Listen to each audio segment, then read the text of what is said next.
Folks, Black Star Network is here. Hold no punches! I'm real revolutionary right now. Support this man, Black Media. He makes sure that our stories are told. Thank you for being the voice of Black America, Roland. Stay black. I love y'all. All momentum we have now, we have to keep this going. The video looks phenomenal. See, there's a difference between Black Star Network and Black-owned media and something like CNN. You can't be Black-owned media and be scared. It's time to be smart. Bring your eyeballs home. You dig?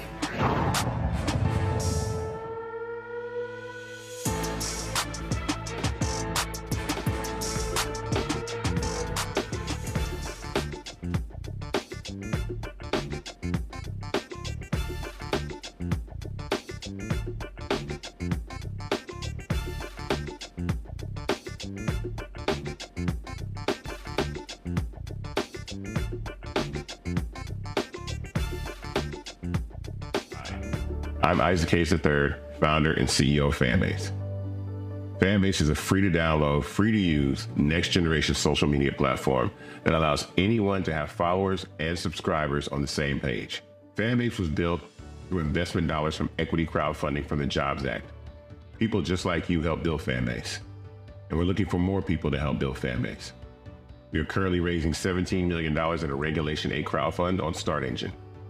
We've already crossed $2.1 million, but we're looking to raise more capital from people just like you that deserve the opportunity to invest in early stage startups without having to be accredited investors. So right now, I'd like you to go to startengine.com/fanbase and invest.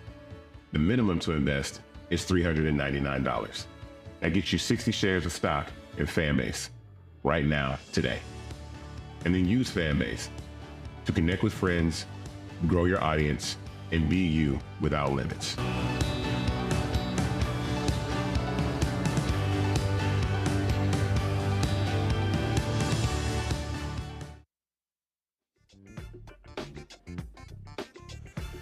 Today is Tuesday, November 28th, 2024. Coming up on Roland Martin Unfiltered, streaming live on the Black Star Network. Well, the usual drama with Trump continues. And guess what? One of his own people literally was trying to charge a potential Treasury Secretary for access to him. They're a band of crooks. He's also proposing tariffs on Canada and Mexico. That, of course, could lead to hikes for everyday goods. But I thought that's why y'all didn't want to vote for Vice President Kamala Harris. Okay. Economist Morgan Harper will be joining us. A Florida judge has sentenced a white woman to 25 years in prison for fatally shooting her black neighbor through a locked door. Conditions at a Virginia Supermax prison are so bad that there are reports of inmates burning themselves to get away from the abuse. Black lawmakers have condemned the conditions at Red Onion State Prison. I'll talk to one delegate who is calling for immediate changes. In today's Marketplace segment, we'll talk to a doctor who has created a skincare line with black folks in mind. It's time to bring the funk. I'm Roland Martin Unfiltered on the Black Star Network. Let's go. He's got it. Whatever the miss, he's on it. Whatever it is, he's got the scoop, the fact, the find. And when it breaks, he's right on time and it's rolling. Best believe he's knowing. Putting it down from sports to news to politics. With entertainment just for kicks, he's rolling. It's on go, roll, y'all. It's Roland Martin, rolling with Roland now.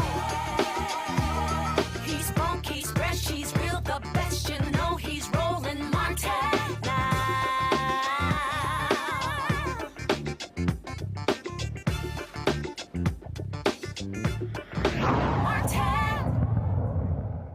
Folks, Donald Trump's promise to massively increase tariffs on goods from Mexico and Canada, as well as China, trust me, will impact your pockets. The orange convicts tariffs are retaliation for illegal immigration and crime and drugs coming across the border. Now, of course, he also claims that it is fentanyl that is coming across the border illegally, even though it's Americans who are bringing fentanyl actually across the border. Automobiles, automobile parts, agriculture products, electronics, mineral fuels and oils, plastics and plastic products, machinery and industrial equipment, aluminum and steel products. All of those things, of course, have an impact. Guess what? The folks at the Center for American Progress, they say that Trump's plan to increase tariffs on Canadian and Mexican goods by 25%, on Chinese products by 10%, will cost a typical American family some $1,300 a year. Joining us right now is Morgan Harper. Morgan, of course, is with the American Economic Liberties Project, joining us from Columbus, Ohio. So, with all these folks, Morgan, who voted for populism, they were angry with Biden and Harris when it came to inflation. They said that gas was too high and food was too high and all these things were too high. But this is what they voted for? Well, as we know, it's not always clear what exactly voters are looking for based on how they cast their votes. I mean, there's no denying that prices are very high for a lot of people. That's a fact. I think it's also important for people to know that in this tariffs discussion, a lot of the tariffs that we saw actually happened during the Biden administration, but they were different than what Trump is talking about here, and that they were strategically placed tariffs that were paired with industrial policy, meaning an investment in building up domestic production. What Trump is talking about is pretty much, and what he was talking about during the campaign, is just across the board tariffs. We're just going to put tariffs on every good. And as you mentioned, that is very likely to increase prices because you aren't pairing it with any sort of domestic policy agenda that's going to make cheaper goods available here in the U.S. And so that is pretty irresponsible and should, and most likely will, lead to price increases if he actually follows through with it. And of course, now you have all of his supporters go, no. This is all about negotiating. He's threatening these things in order to get them to do something about illegal immigration. But they're already doing things. And the Mexican president dropped a letter making it perfectly clear how things are going to stand between the country. And so it's just interesting just watching all of this play out. It is really interesting. And like you said, I mean, a lot of if the concern is immigration, fentanyl, well, the highest percentage of people who are bringing that across the border are actually American. And so if you want to address immigration issues, then you should use immigration policy to do that. If you want to talk about what's going on with drug imports, we should talk about how to address that as an issue.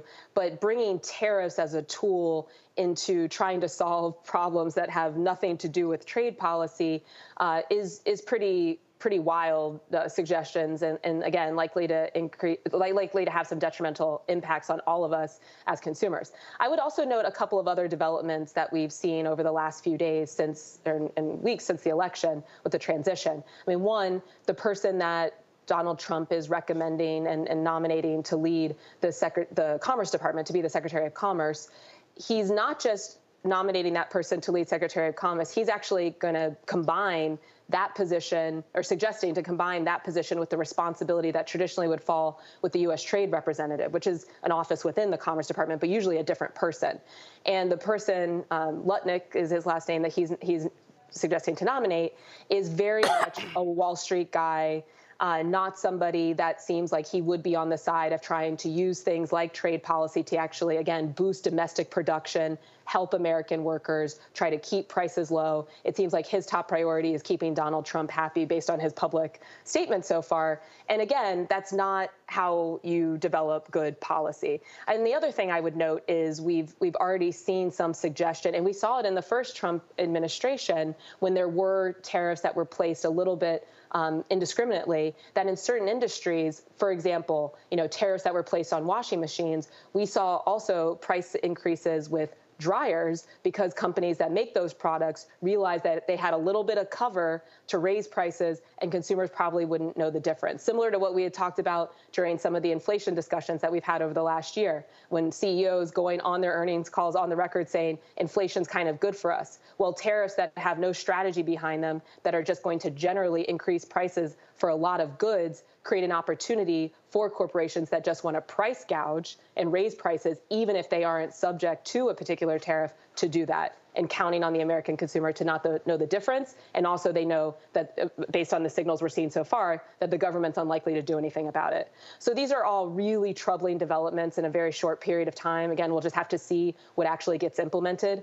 But if the goal is to try to improve outcomes for workers, boost domestic production, and keep prices low, then you can do that with tariffs, but only if you're pairing it with an effective domestic production industrial policy strategy. Well, and also the Mexican president said, cool, we're going to hit your ass with tariffs. Right. So you're, likely leading to some retaliation, which also can have price impacts. So it's a bit of a mess if you're not really going to engage in the necessary negotiations. And again, with a real plan of why you're using a tariff. Tariff can be an effective tool, but not if you're just using it as some kind of political ploy and to kind of assert yourself without any real plan. That is going to have really bad outcomes for workers and all of us in our pocketbooks. And let's just hope that we don't see the follow through. Well, here's a perfect example. One of these Trump folks, you can go to my iPad, he goes, it's very simple. 84% of Mexico's exports go to the U.S. 77% of Canada's exports go to the U.S. Trump has more leverage and he knows it. Okay, Morgan, let me just be clear. So, exports to the U.S., meaning products in Mexico going to the U.S.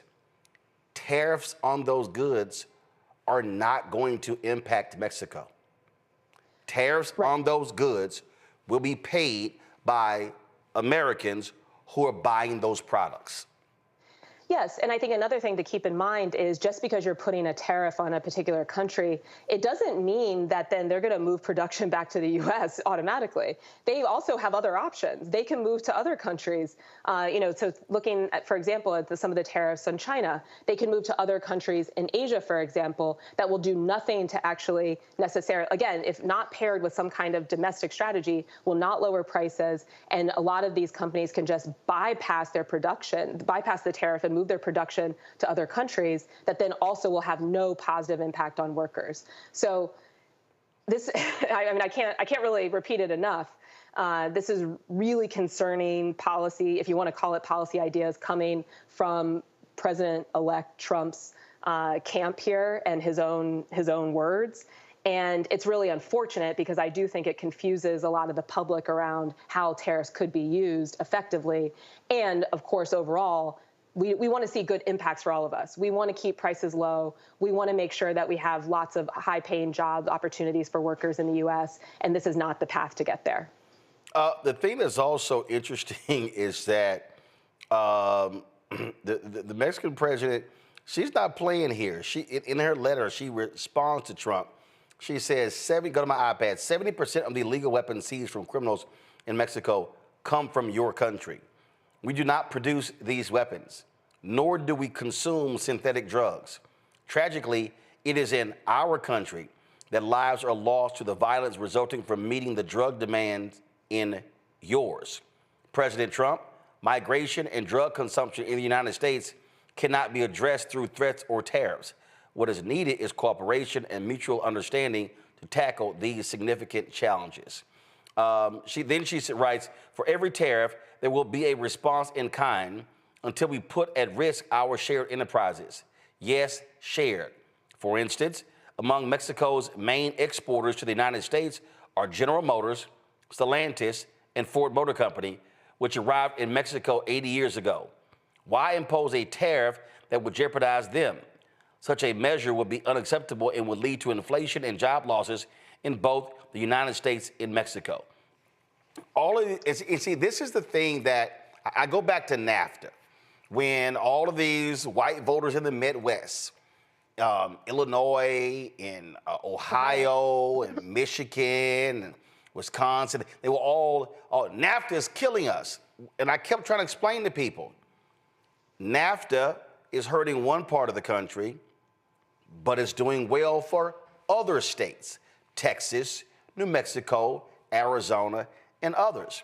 And so this is the Mexican president said, okay, if you want to go there, let's go.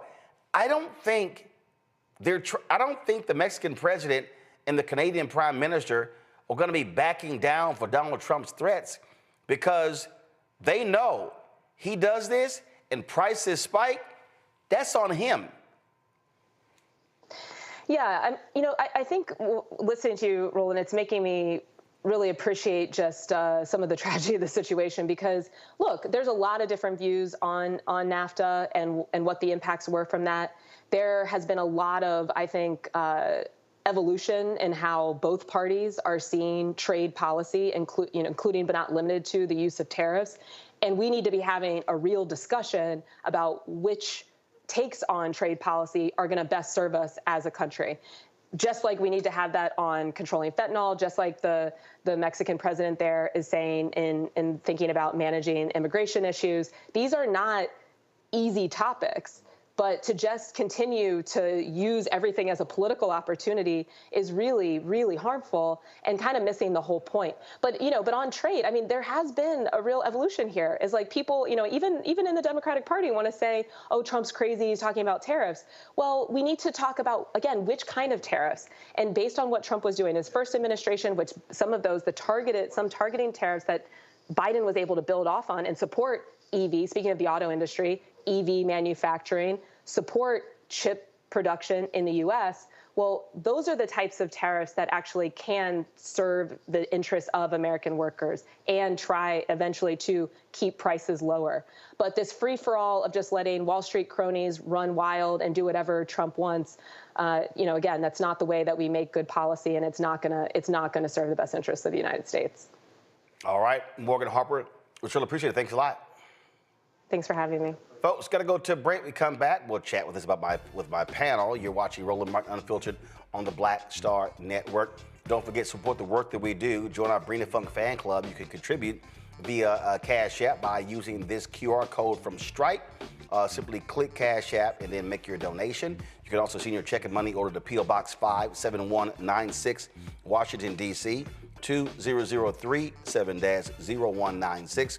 PayPal is R Martin Unfiltered. Venmo is RM Unfiltered. Zelle, Roland at RolandSMartin.com. Roland at RolandMartinUnfiltered.com. Don't forget, download the Black Star Network app, Apple phone, Android phone, Apple TV, Android TV, Roku, Amazon Fire TV, Xbox One, Samsung Smart TV. Also, be sure to get a copy of my book, White Fear, How the Browning of America is Making White Folks Lose Their Minds, available at bookstores nationwide. Also, be sure to get your merchandise, Roland Martin Unfiltered merchandise, including our new shirt. Don't blame me. I voted for the black woman. Go to First of all, you can go to blackstarnetwork.com, go to RolandSMartin.com, or you can go directly to RolandMartin.creator-spring.com.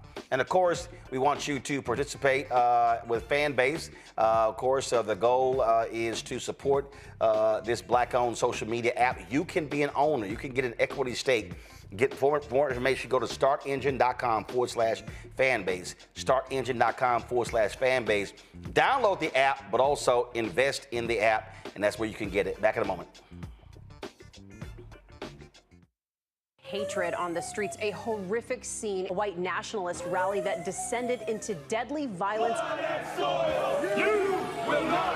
White people are losing their damn minds. As an angry pro-Trump mob storms the U.S. Capitol, we've seen shooting. We're about to see the rise of what I call white minority resistance.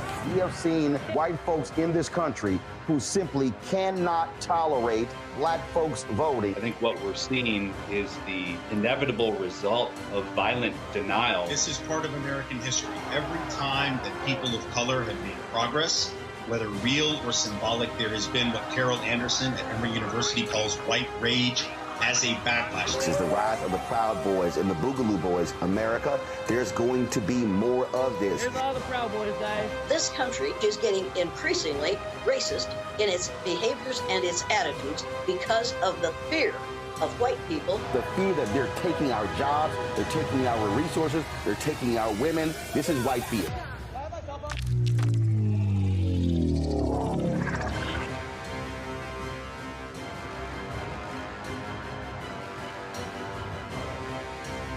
Coming soon to the Black Star Network. I had been trying to get a record deal for a long time. You know, when I finally got signed to the Motown record label in 2003, I was 34, 35 years old. And up until that time, I had been trying to get record deals the traditional way. You know, you record your demo, you record your music, and you send it, you know, to the record labels, or maybe somebody, a friend of a friend, knows somebody that works for, you know, the record label.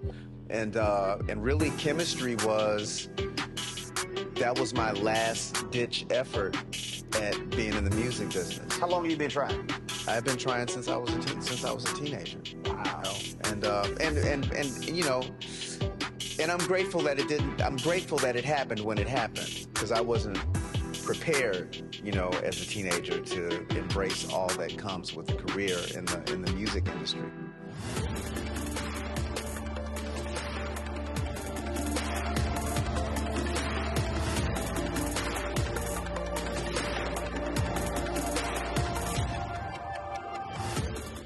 Look, Fanbase is more than a platform. It's a movement to empower creators, offering a unique opportunity for everyday people to invest in Black-owned tech, infrastructure, and help shape the future of social media.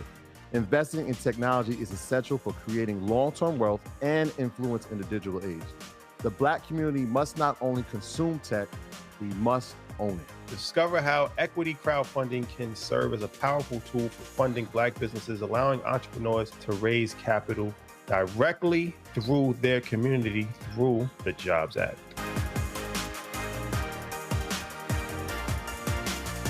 What's up, everybody? It's your girl, Latasha from the A. And you're watching Roland Martin Unfiltered. All right, folks, let's welcome our panel. Dr. Mustafa Santiago Ali, former senior advisor for environmental justice at the EPA. Joining us from D.C., Randy Bryant, DEI disruptor. Joining us from D.C., Joe Richardson, civil rights attorney. Joining us from Los Angeles. Mustafa, I'll start with you. It is, I'm telling you, listen, y'all might as well get used to hearing Scarface's No Tears, because I'm going to be playing that a lot over the next 4 years. Donald Trump slaps these tariffs on these goods, and all of these people who are whining about prices under Biden-Harris, who are whining about inflation, who are whining about paying too much, I'm just going to sit here and say, what did the homeboy say? It's above me now. Yeah, I mean, that's real. And, you know, the interesting thing is that it's not like the economists waited until this moment to share with folks how this is such a bad idea. You know, they were sharing this information. The top economists were sharing that this was going to have significant impacts on our economy. And, you know, the question always is that, you know, we know billionaires and millionaires, they are never going to be impacted. They're not worried about how much the light bill costs of putting food on the table. But for everyday folks, you have to ask the question, how is this going to impact you? And in a sense, folks, when they voted, said that they cared about the prices of food. It's a curious matter because we know that these tariffs, which are really taxes, are going to increase the things that you said that you cared about, you know, whether it is bread or milk or eggs, those different types of things, then the price is going to go up. The other part of it is, you know, we also talk about the gas was too high. Well, we know that these tariffs also, economists have said, can add an additional 25 to 75 cents in a minimum way to what you're already paying. Of course, you know, the price of gas can even go up even higher. So the question becomes, moving outside of sort of looking at these issues in a vacuum, the other things that this Trump administration is talking about. So if you know that the prices of foods are already significantly higher, and then this will raise that price. And they also have said that the climate crisis, that they're no longer going to work on that. So we know that that will also increase the price of food. And we also know that they said they're going to round up a whole bunch of people who are in the agricultural industry and send them back home. So then once again, that's going to raise the price of food. So tariffs have a significant impact, and they also have ripples to all these other sets of actions that they said that they're going to do. It is, again, just surprising watching these people. And what they forget, Randy, they forget Trump did these tariffs when he was last there. And guess what? He destroyed soybean and other farms. The American taxpayers had to spend $25 billion in subsidies called welfare, to help them because of the tariffs. China didn't pay that. Americans did.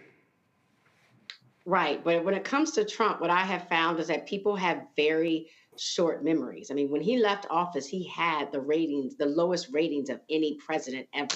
But people didn't remember that when they put him in office again. And so, again, just like you're saying, they have forgotten the tariffs he had before and what the effect was then. Also, I believe because he talks so much trash, right? That we have a leader that you don't know when he's bluffing or when he's serious, which certainly is not a good form of leadership. Because when he first came out, he said that he was talking about 60% tariffs in China, and he's now backing away from that very slowly. So, no one even knows when he's speaking the truth about what he's going to do or when he's just talking a big game. And then lastly, yes, I mean, you talk about we have this idea that America, and people who voted for Trump have this idea that America is the big and the best, and nobody can challenge us, and we can do whatever we want, and that we can just bully people into doing what we want to do. And I like how the president of Mexico came back and said, wait a minute, shorty, wait a minute, let's look at this a little bit. I mean, and how it would affect us, But unfortunately, it seems like the people who voted for Trump don't look at facts. I mean, they don't look at the fact that we get like almost 35% of our produce from Mexico and Canada. So if there are tariffs on that, that's gonna hurt us in some form or fashion. We're gonna feel it. And even if we don't feel it where you're paying more, I promise you that restaurants, those food service, those things that we like, we're gonna be getting less. So all of a sudden, I don't know what a Big Mac has on it. When it doesn't have tomato and lettuce on it, but they're charging the same prices, that's why. Oh, listen, Joe, again, for all these people, they kept blaming all of these things on President Biden, Vice President Harris. Guess what? This is what y'all voted for. So don't come back with buyer's remorse, because y'all fell for the okie doke and the lies. And he was lying to you. But they said, oh, we'll ignore the lies from the serial liar. Yeah, and, they're going to get you coming in and they're going to get you going out. We forget, the part that we alluded to a little bit, you did in the interview, is the fact that corporations are okay with raising prices anyway, falsely setting it up as if it's an issue that the Biden administration was responsible for, the fact that corporations decide to get together and raise prices on their own, to everyone's detriment.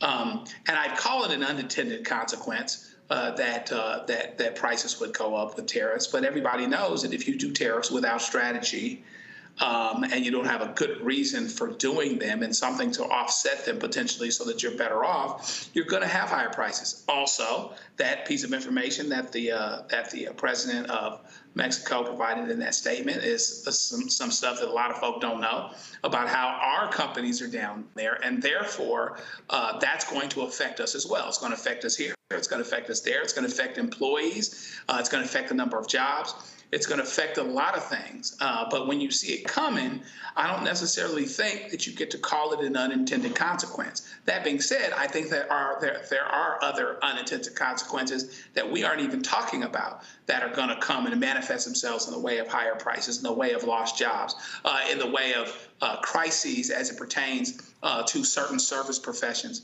not having people fill in because the Trump administration seems to be hell-bent on doing this thing for retribution kind of purpose. But it's going to end up being a very serious problem that's going to have both the intended consequences that economists would tell you. I mean, Walmart's telling you they're going to raise prices, and unintended consequences too. As I said, it's above me now. Sorry.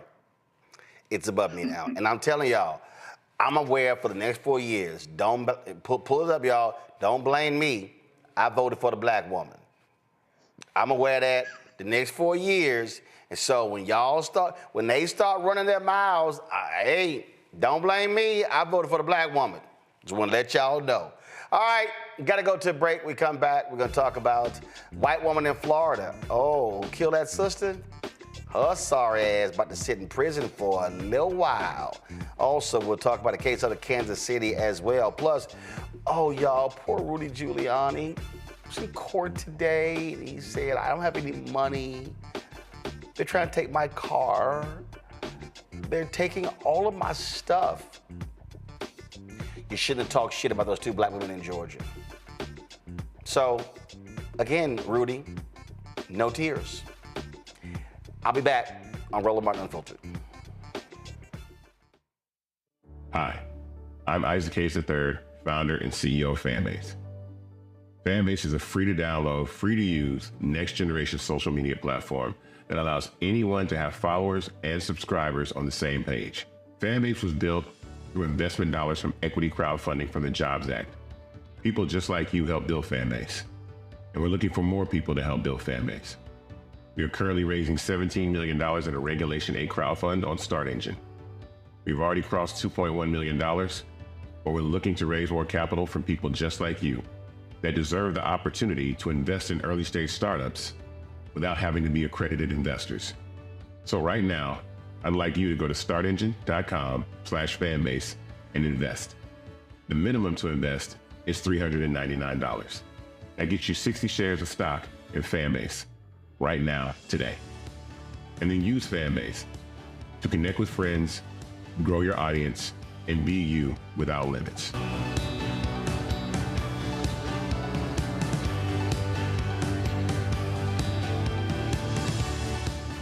I'm Dr. Jackie Hood Martin, and I have a question for you. Ever feel as if your life is teetering and the weight and pressure of the world is consistently on your shoulders? Well, let me tell you, living a balanced life isn't easy. Join me each Tuesday on Black Star Network for A Balanced Life with Dr. Jackie. We'll laugh together, cry together, pull ourselves together, and cheer each other on. So join me for new shows each Tuesday on Black Star Network, A Balanced Life with Dr. Jackie. Coming soon to the Black Star Network. I had been trying to get a record deal for a long time. You know, when I finally got signed to the Motown record label in 2003, I was 34, 35 years old. And up until that time, I had been trying to get record deals the traditional way. You know, you record your demo, you record your music, and you send it, you know, to the record labels, or maybe somebody, a friend of a friend, knows somebody that works for, you know, the record label. And really, chemistry was my last-ditch effort at being in the music business. How long have you been trying? I've been trying since I was a teenager. Wow. You know? And you know, and I'm grateful that it didn't. I'm grateful that it happened when it happened, because I wasn't prepared, you know, as a teenager to embrace all that comes with a career in the music industry.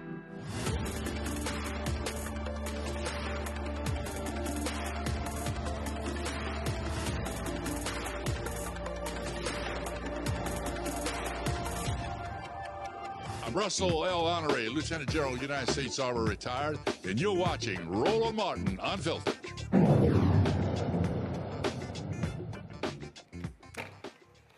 The white Florida woman who fatally shot her black neighbor through a closed door in June of 2023, about to sit her ass in prison for the next 25 years.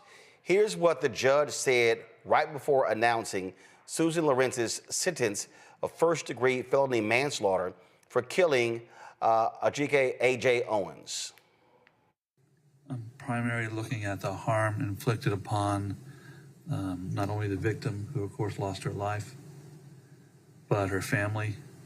She has 4 children, all of whom were present during the offense or somewhere in the general vicinity, or at least home. It certainly will have a traumatic impact on their lives for the rest of their lives. They'll live their whole lives without their mother, which I think is a very significant harm inflicted upon them by Ms. Lawrence. When I look at the nature of the offense, you know, I find that the shooting was completely unnecessary in this case. Ms. Lawrence was behind the door was locked. She had already called law enforcement. They were en route. She knew they were en route. She was in a relatively safe position. For some reason, she went into her room and found a gun. She could have stayed in the room and put another locked door between her and Miss Owens, but she came back out, put herself in front of the door, and at the time she fired the gun through the door, she was safe. Miss Owens was simply, although she was clearly banging loudly and was probably very angry over the whole situation, it appears to be she was mostly demanding that Miss Lawrence come outside, which would indicate she had no indication of coming inside the house. So when Miss Lawrence fired the gun through the door, she did so knowing a person was directly on the other side of the door. And she knew that person wasn't a burglar, she wasn't a robber, she wasn't a rapist. She knew she was probably upset about the interaction with the kids, but she had arguments with her before, and no real harm came other than, I guess, a sign was thrown at her, a paper sign. And that's when she decided to shoot. I find that the shooting, when I listened to every aspect of the trial and every aspect of sentencing here, you know, it's the facts don't rise to a murder charge, but they are very aggravated manslaughter. Because this case, the shooting was based, I find, more on anger than fear. I think that's pretty well established in this case. So when I weigh it out, and believe me, I find that, you know, she's a victim of child sex abuse was a significant mitigating factor. And she has no criminal record, which is also a significant factor. However, we also have a tremendous harm inflicted upon this family and the victim's family. So what I'm going to do in this case is she be adjudicated guilty of manslaughter with a firearm, in order to serve 25 years in the Department of Corrections. With credit for 538 days, $100 cost of prosecution, $100 fine, court cost. Good luck to you, ma'am. You have 30 days to appeal. Again, Lorenz shot Owens, a black mother of 4, in the presence of her now 10-year-old son after Owens went to speak with Lorenz following a dispute over Owens' children playing near her home. Her defense team argued that she acted in self-defense because she feared for her life, but she shot an unarmed Owens through a locked door. I don't want to see no white woman tears, Randy. The bottom line is this woman was hateful and despicable. And I'll be honest, I hope she get her ass whooped every day in prison. I would not cry her one tear if that's what happened. She deserves whatever happens to her. Quite frankly, the fact that she killed that woman, a mother of 3 children, in front of one of the kids and near the other 2 children, and then never really showed remorse. You saw even during the sentencing, she's trying to deny and trying to actually suggest that she was scared. How are you scared behind a closed, locked door? And there was another door she could have closed, they said, to even make her safer. So it's just disgusting. She is pure evil. No other way to look at it. Pure evil. And she can sit there, Joe, all she wants to do, shaking her head. She did not have to do this. This was on her, so she can go to hell. Yeah, she had no reasonable belief that she was in danger of serious bodily injury or death. That's the fact of the matter. There was one door closed. She could have closed another door. Police were called and on the way, and she had dealt with her before. And because she dealt with her before and she survived, as it were, doesn't sound like there were physical altercations or any of those types of things. There's a lot of yelling and screaming. She did not have good reason to believe that she needed to shoot through a door, because among other things, that could have shot anybody. You know, that could have harmed anybody. That could have harmed that child physically, in addition to the mental harm that that child and that child's siblings will have to live with for the rest of their lives. So this judge was very measured, and he gave her 25 years, even with the mitigating factors. And that's what he should have done. The fact of the matter is she could theoretically still get out of jail at some point. And some of us might not think that's a good look. But it was justice it was the right decision by the trier of fact that she was guilty because there was more anger than there was fear. And we need to all be reminded, listen, whether you black, white, you got a red tail, you polka dot, whatever you got cracking, you need to make sure that you don't let your hate and your dislike take you to a place that you don't need to be. She is Exhibit 1. Right. Her ass was pure evil, Mustafa. Simple as that. And she deserved everything that she gets. Everything. All 25 years. And again, if she get her ass whipped in prison, I really don't care. You know, there's that old adage, don't do the crime if you don't want to do the time. She made a choice. She made a choice to go back into whatever the back room was to get her weapon. She made a choice to pull the trigger. And with that choice, there are repercussions. The repercussions, of course, are those poor little children no longer have their mother, but also now this individual will spend the next possibly 25 years in prison. And it also speaks to the greater set of challenges that we have in this country when we've got over 400 million guns. So there's a whole bunch of people who have guns who just don't have the mental capacity to actually be able to deal with what they bring. So, you know, she got the time, she did the crime, and we move forward. Indeed. Folks, let's talk about Independence, Missouri, where police officers were responded to a domestic disturbance call. By the time they left, a mother and her infant daughter were dead, killed by those called to help. The community and family want to know why officers shot 34-year-old Maria Pike and her daughter, 2-month-old Destiny Hope, who was in her mother's arms. The Kansas City Defender has followed this case. In an article, in this article, the infant's father, Michael Holder, who was present during the incident, said, "They shot my baby." Holder said, his voice shaking with grief and fury, "It looked like her head exploded. Her blood splattered across my glasses and all over me. All I could do was scream. I just kept saying 3 words, the same 3 words, you killed her. I was screaming it over and over." Neither the body camera footage nor the identity of the police officer who pulled the trigger have been released. Ryan Sorrell, the founder and executive editor of the Kansas City Defender, joins us right now. Ryan, glad to have you here. So they're not explaining what the hell they did. They're not explaining what the circumstances were. How do people, I mean, this sounds like the Sonia Massey case. They call for help and they end up dead. Absolutely. I mean, I think this is truly one of the most horrifying cases that I have ever reported on.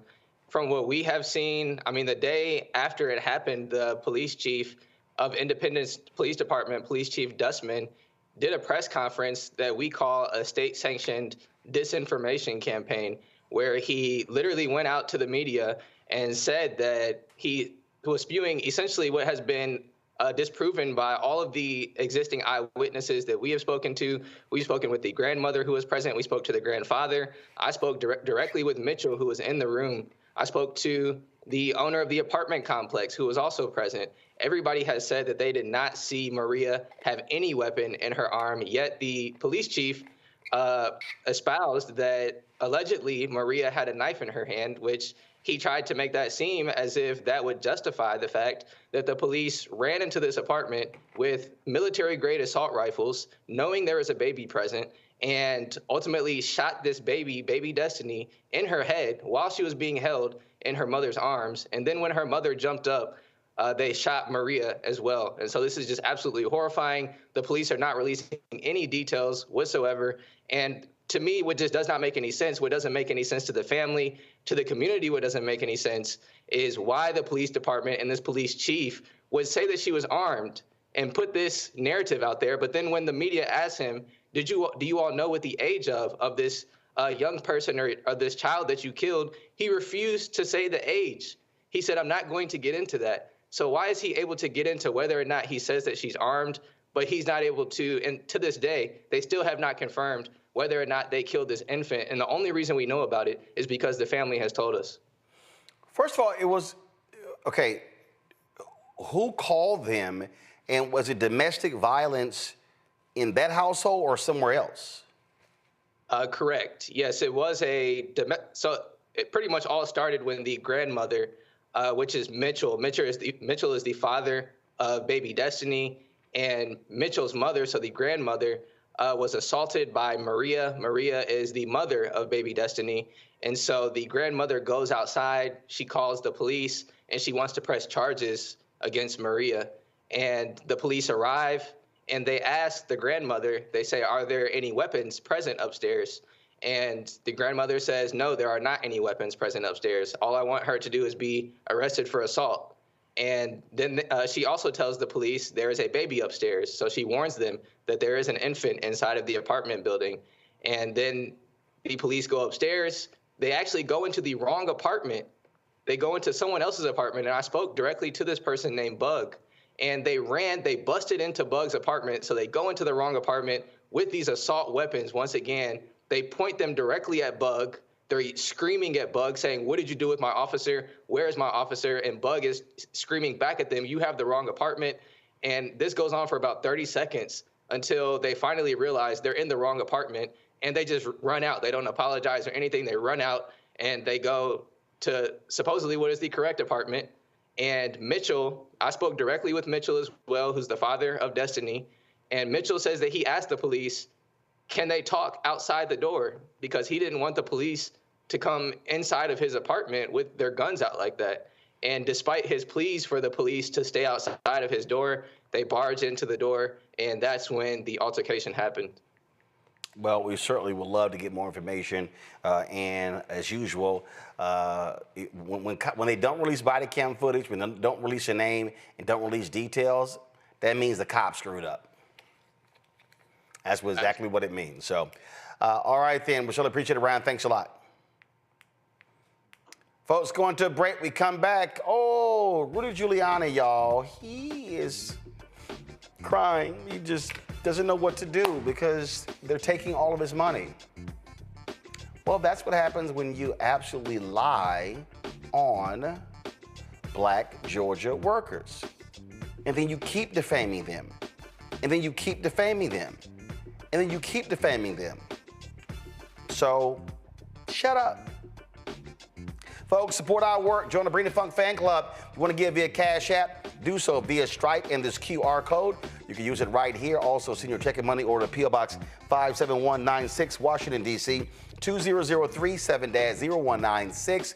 Of course, PayPal, R. Martin Unfiltered. Venmo is RM Unfiltered. Zelle, Roland at RolandSMartin.com. Roland at RolandMartinUnfiltered.com. We'll be right back. Coming soon to the Black Star Network. I had been trying to get a record deal for a long time. You know, when I finally got signed to the Motown record label in 2003, I was 34, 35 years old. And up until that time, I had been trying to get record deals the traditional way. You know, you record your demo, you record your music, and you send it, you know, to the record labels, or maybe somebody, a friend of a friend, knows somebody that works for, you know, the record label. And really, chemistry was my last ditch effort at being in the music business. How long have you been trying? I've been trying since I was a teenager. Wow.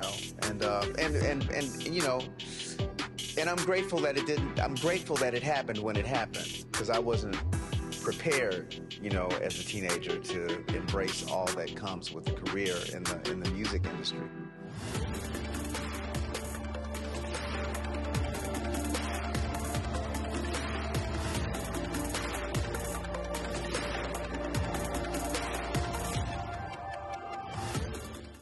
Y'all, look, Fanbase is more than a platform. It's a movement to empower creators, offering a unique opportunity for everyday people to invest in Black-owned tech, infrastructure, and help shape the future of social media. Investing in technology is essential for creating long-term wealth and influence in the digital age. The Black community must not only consume tech, we must own it. Discover how equity crowdfunding can serve as a powerful tool for funding Black businesses, allowing entrepreneurs to raise capital directly through their community through the Jobs Act.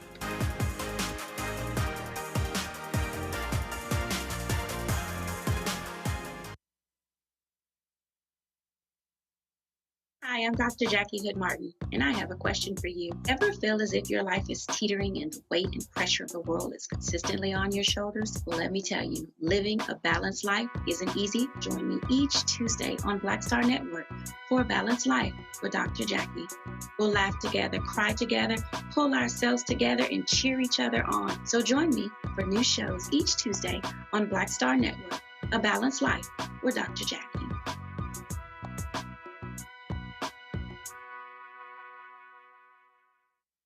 Hello, I'm Marissa Mitchell, a news anchor at Fox 5 DC. Hey, what's up? It's Sammy Roman, and you are watching Roland Martin Unfiltered.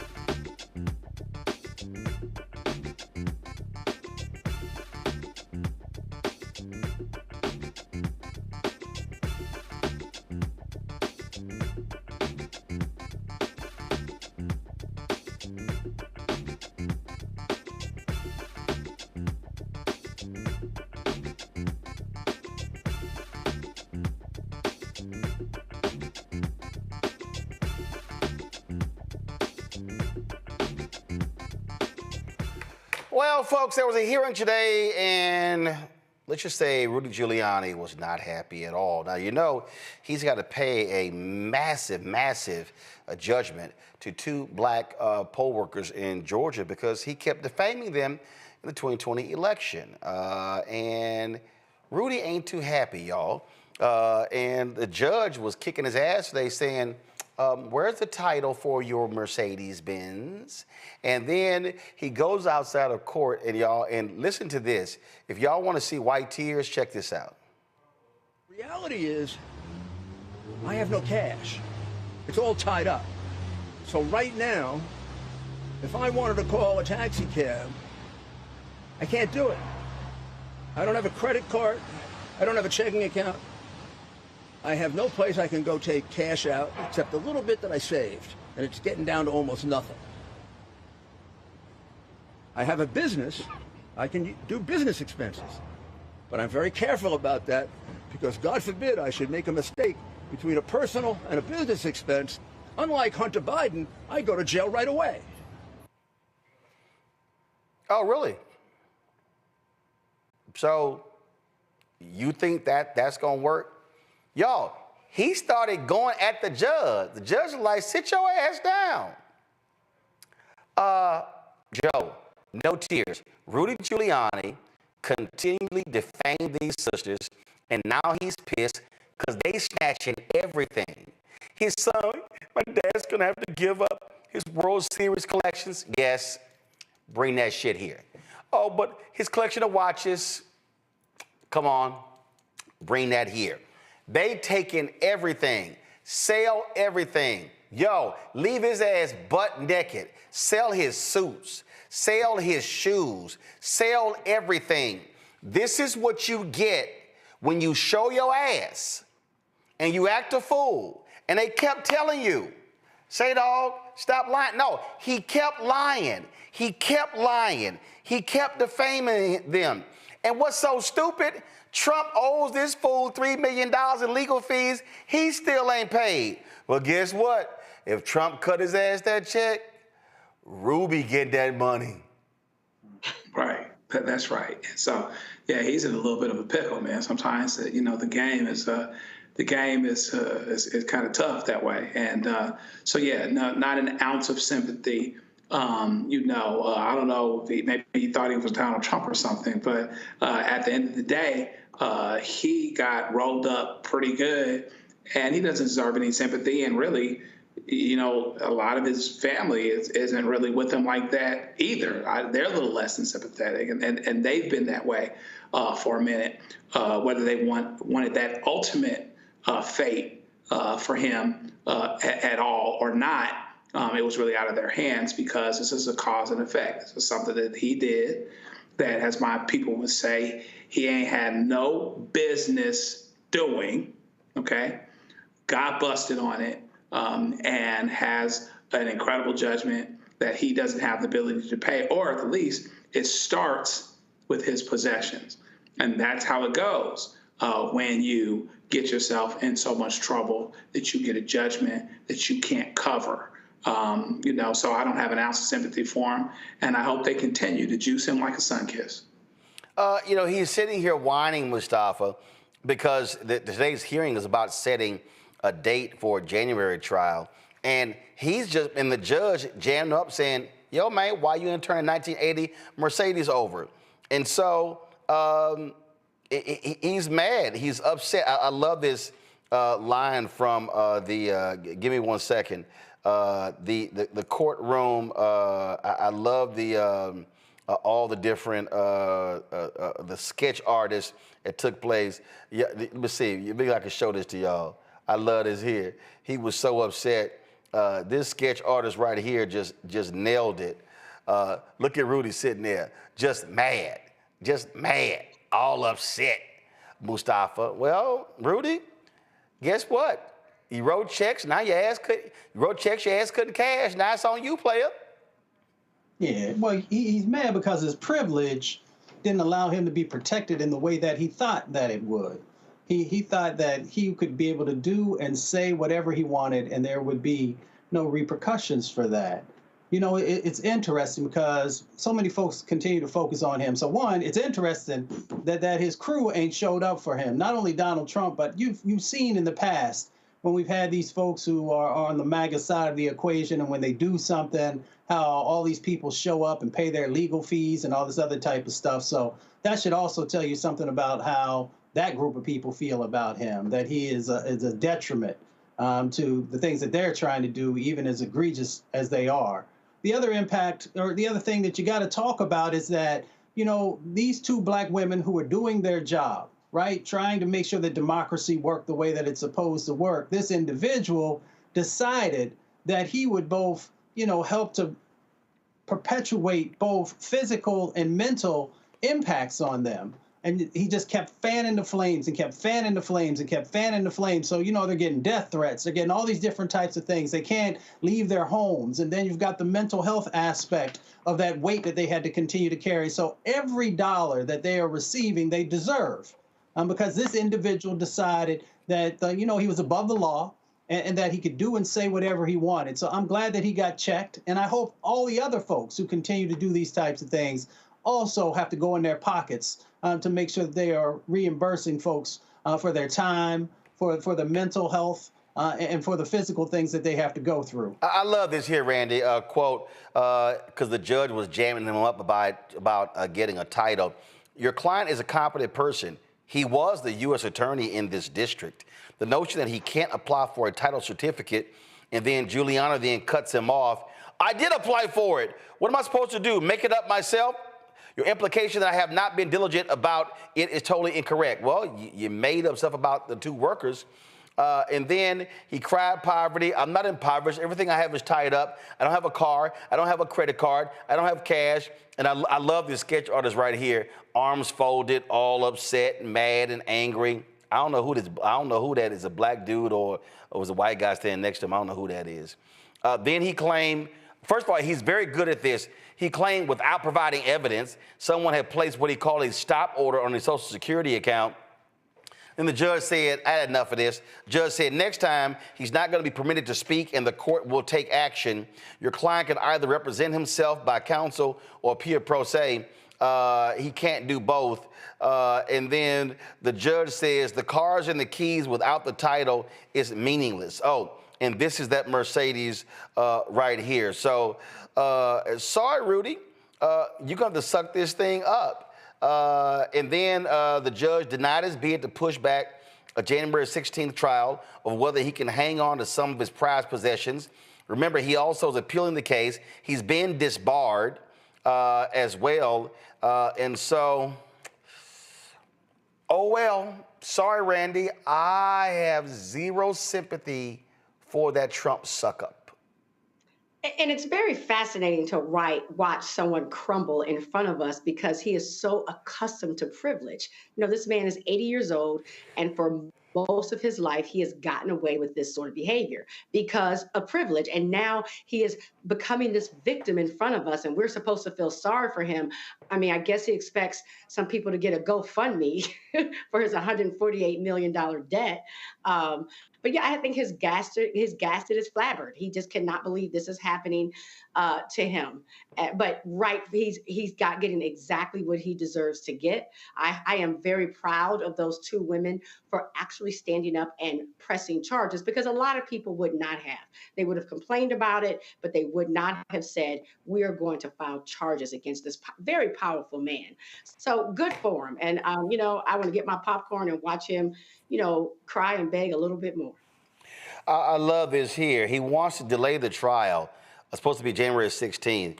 And then his attorney said argument for delaying the trial was that he'd like the case to be resolved in time for him to attend the inauguration. And then Staten Island attorney Joseph Camarata claimed Giuliani has an involvement with the inauguration and that he regularly consults with Trump. The judge was like, I'm sorry, your social calendar does not represent good cause to grant a delay.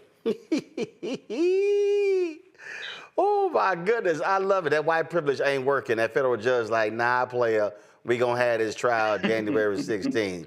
And your ass about to pay up. So I want these two sisters to snatch everything.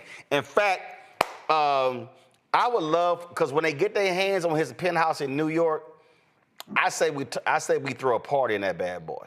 Mm-hmm. I say, that's real tough, I'm straight. Yeah, I will live stream.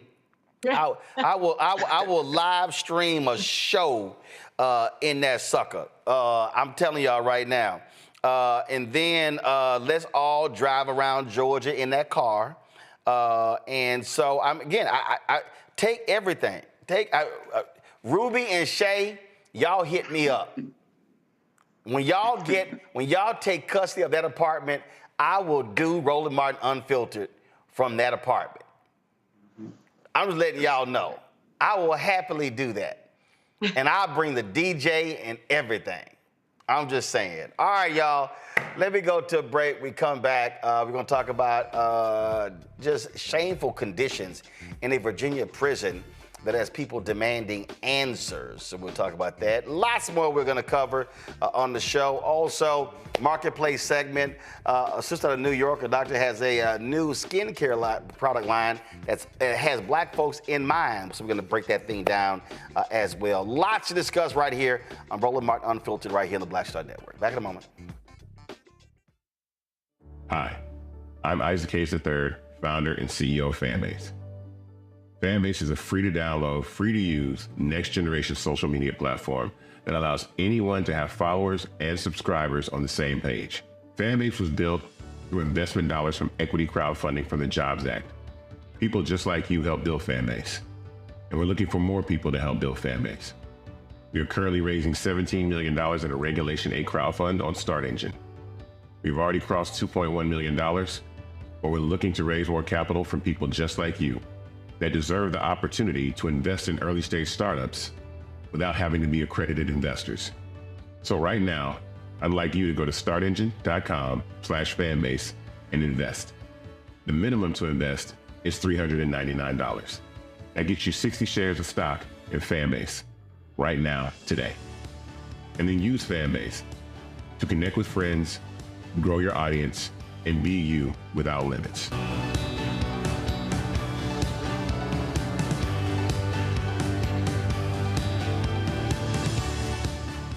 Soon to the Black Star Network.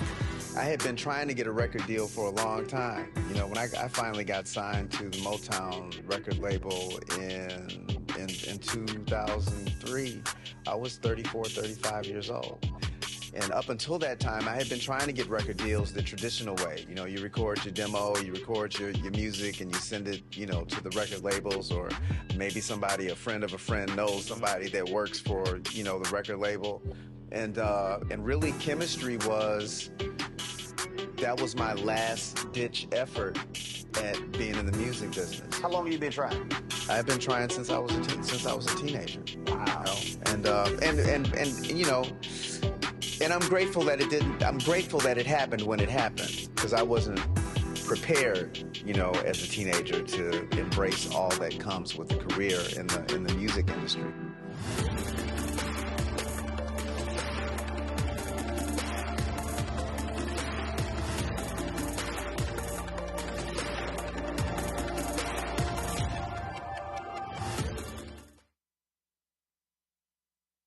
This is Reggie Rock Byford. You're watching Roland Martin, unfiltered, uncut, unplugged, and undamn believable. You hear me? 6 folks have burned themselves at Virginia's Supermax Red Onion State Prison since the start of the year. Allegations of abuse have been piling up since the prison opened in 1998. The Human Rights Watch and Amnesty International have released reports citing human rights violations. More than 2/3 of the inmates are held in solitary confinement for 23 hours a day, ranging from 2 weeks to 14 years. According to a 2018 lawsuit, one man allegedly hallucinated and spoke with his dead parents while kept in solitary for more than 12 years. In another case, a man isolated for over 600 days started to speak in numbers, lost more than 30 pounds, and signed his name with a series of random letters. The DOC settled both lawsuits. Virginia's Legislative Black Caucus wrote a letter condemning the inhumane conditions at the prison. Delegate Ray Cousins joins us now from Richmond.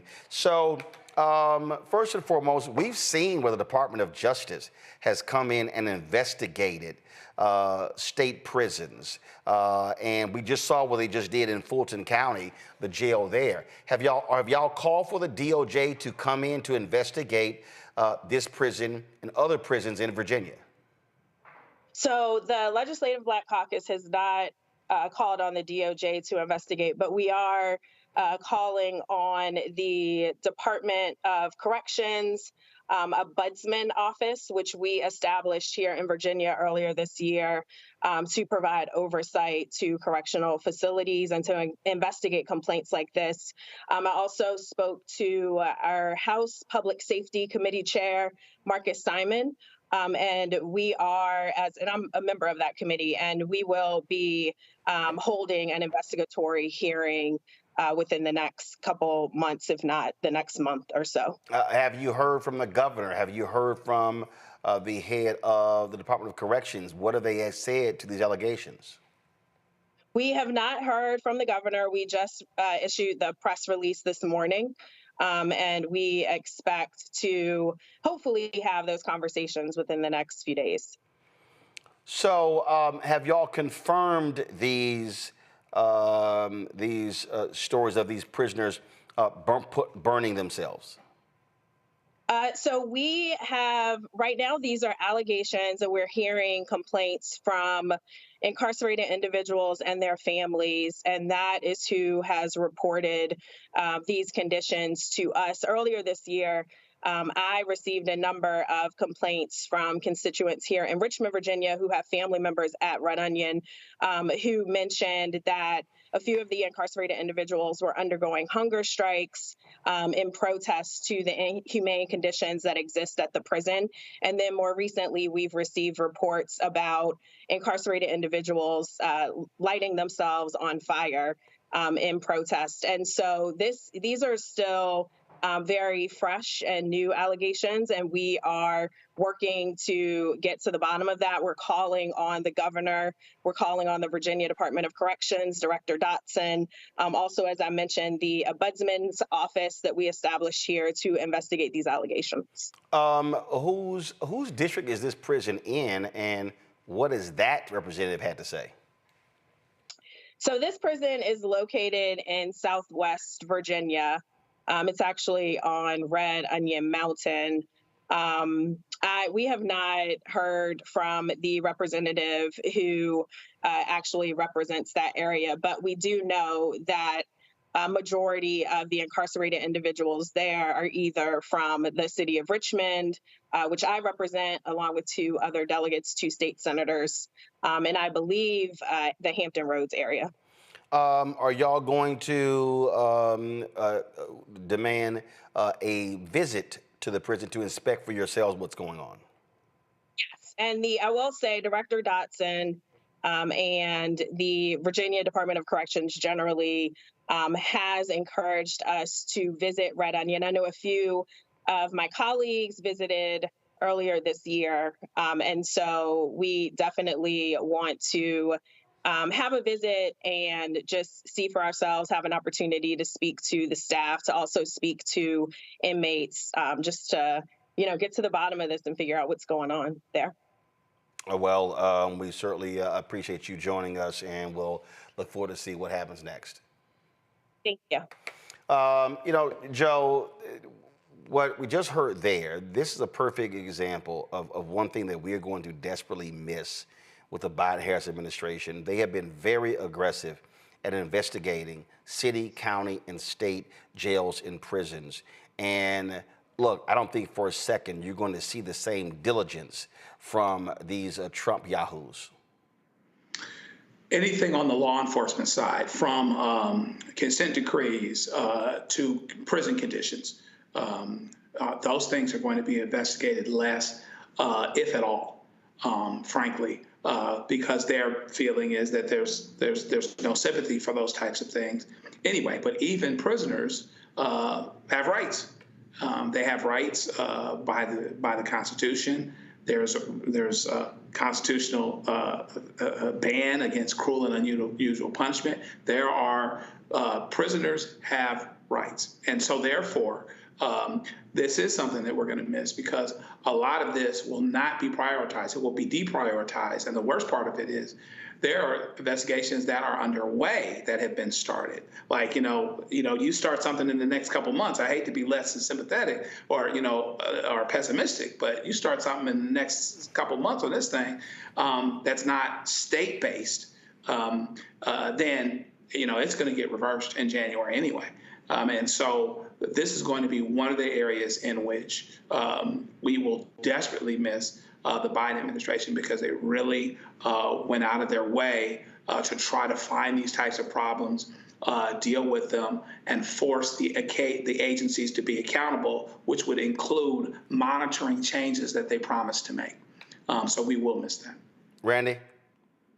It's very concerning, because what you realize is that, one, when you have a prison guard, the qualifications for them to have these jobs are pretty minimal, and they're not tested to see what there's not a psychological test to see where they are. So some people take these jobs really with the focus on being able to assert some sort of cruelty on people. And they do not see these prisoners as people. So it's very scary that there will be no oversight to ensure that these people, very real people, are at least treated with a level of humanity, just like you said. Mustafa? I mean, the state prison system is, it holds the largest amount of people. Almost 1 million folks are incarcerated in the state prison system. So we should just understand, the totality of how many folks are being impacted here. And then the other thing is that folks have continued to whittle away at the resources that are necessary to make sure that when someone is incarcerated, that they have the opportunity to come out better off than when they went in. And I believe, and folks should fact check this, that Ben Klein is actually the individual, I think it's the 6th district down there in Virginia, and he actually sits on the Judiciary Committee. So, they should be taking a look at what's going on in this particular situation and others across the country. So we've known for quite a while that our state prison system has many cracks in it. Some would say that it's broken. But unfortunately, we probably over the next 4 years will not have an administration that actually wants to do what's necessary to fix this. All right, folks, got to go to break. We come back. Walmart scraps its DEI program. We told y'all this was going to happen.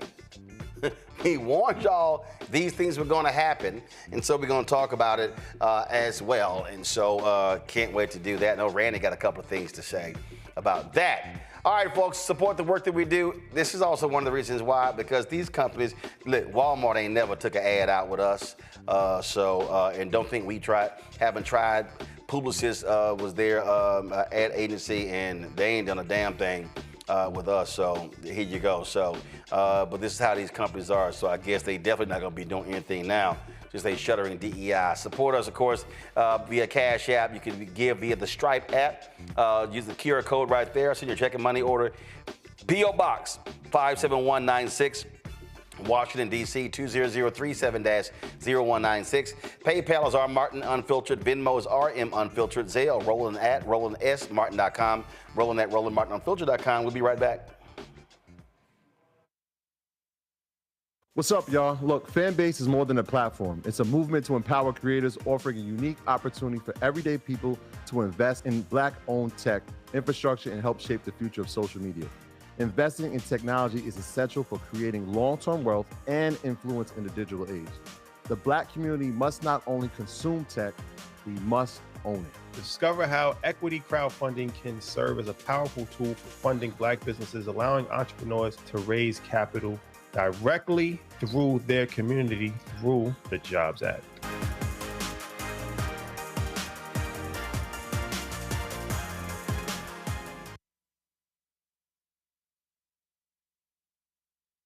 Hi, I'm Isaac Hayes III, founder and CEO of Fanbase. Fanbase is a free-to-download, free-to-use, next-generation social media platform that allows anyone to have followers and subscribers on the same page. Fanbase was built through investment dollars from equity crowdfunding from the Jobs Act. People just like you helped build Fanbase, and we're looking for more people to help build Fanbase. We are currently raising $17 million in a Regulation A crowdfund on Start Engine.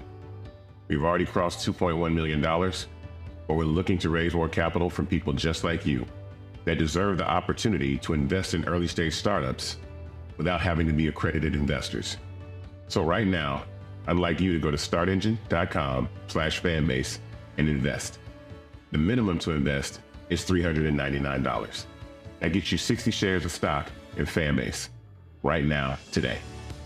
And then use Fanbase to connect with friends, grow your audience, and be you without limits.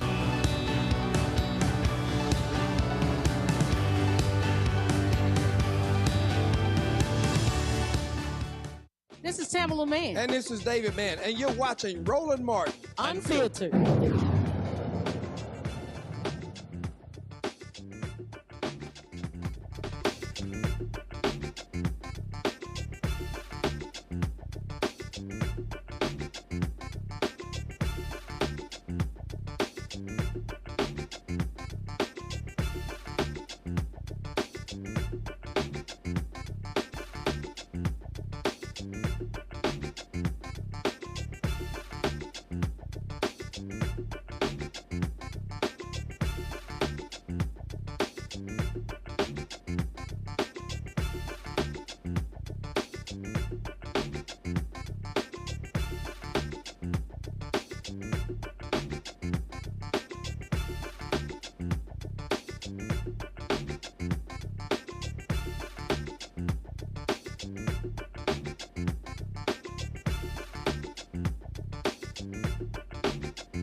Well, Walmart has decided they're going to get rid of their DEI policies. Why? Because right-wing conservatives have been targeting a number of public companies, telling them they don't like what their support for transgender, LGBTQ, as well as Black folks and other minorities. This is the Walmart U.S. CEO speaking this morning on CBS This Morning, explaining their decision. Of course, Walmart is America's largest employer, one of the biggest companies in the world. So this is a huge decision. Listen. Well, first of all, good morning and thanks for having me. It's great to be here. I'm in Houston, Texas, in our Friendswood location, so it's exciting to be in the store this time of year. First, let me say, like many companies all across the United States, we've been on a journey and we continue to be on a journey. And what we're trying to do is to ensure that every customer, every associate feels welcome here to shop and to feel like they belong. And that term belong, we've been talking about belonging now for almost 2 years. Early 2023, we started talking about belonging. And we're going to continue to make the best decisions we can that makes everyone, our customers, our associates, feel like this is an environment they can shop in and thrive in. Is diversity among your suppliers still important to you at Walmart, John? Well, starting with our company back in 1962, we were a small business, a single store that operated out of Rogers, Arkansas. And so we'll continue to do the things that we can do to ensure that small suppliers have a path to being successful, not only at Walmart, but in their business in total. You know, every year we really focus on made in the USA. About 2/3 of what we sell is either made, grown, or assembled right here in the United States. We have a program every summer called Open Call, where we welcome in small suppliers and we welcome in people that have an idea, that are an entrepreneur and they want to learn. So we're going to continue to lean into ensuring that we provide the very best pathways for small businesses, our suppliers, to be successful here in the store. If I had more time, I could take you around the store and show you a few of those examples, but there are a lot of them and there'll continue to be more. Okay, so first of all, you saw right there, he didn't answer Gayle King's question. He didn't answer it at all. There also was this $100 million initiative that they had announced after the death of George Floyd.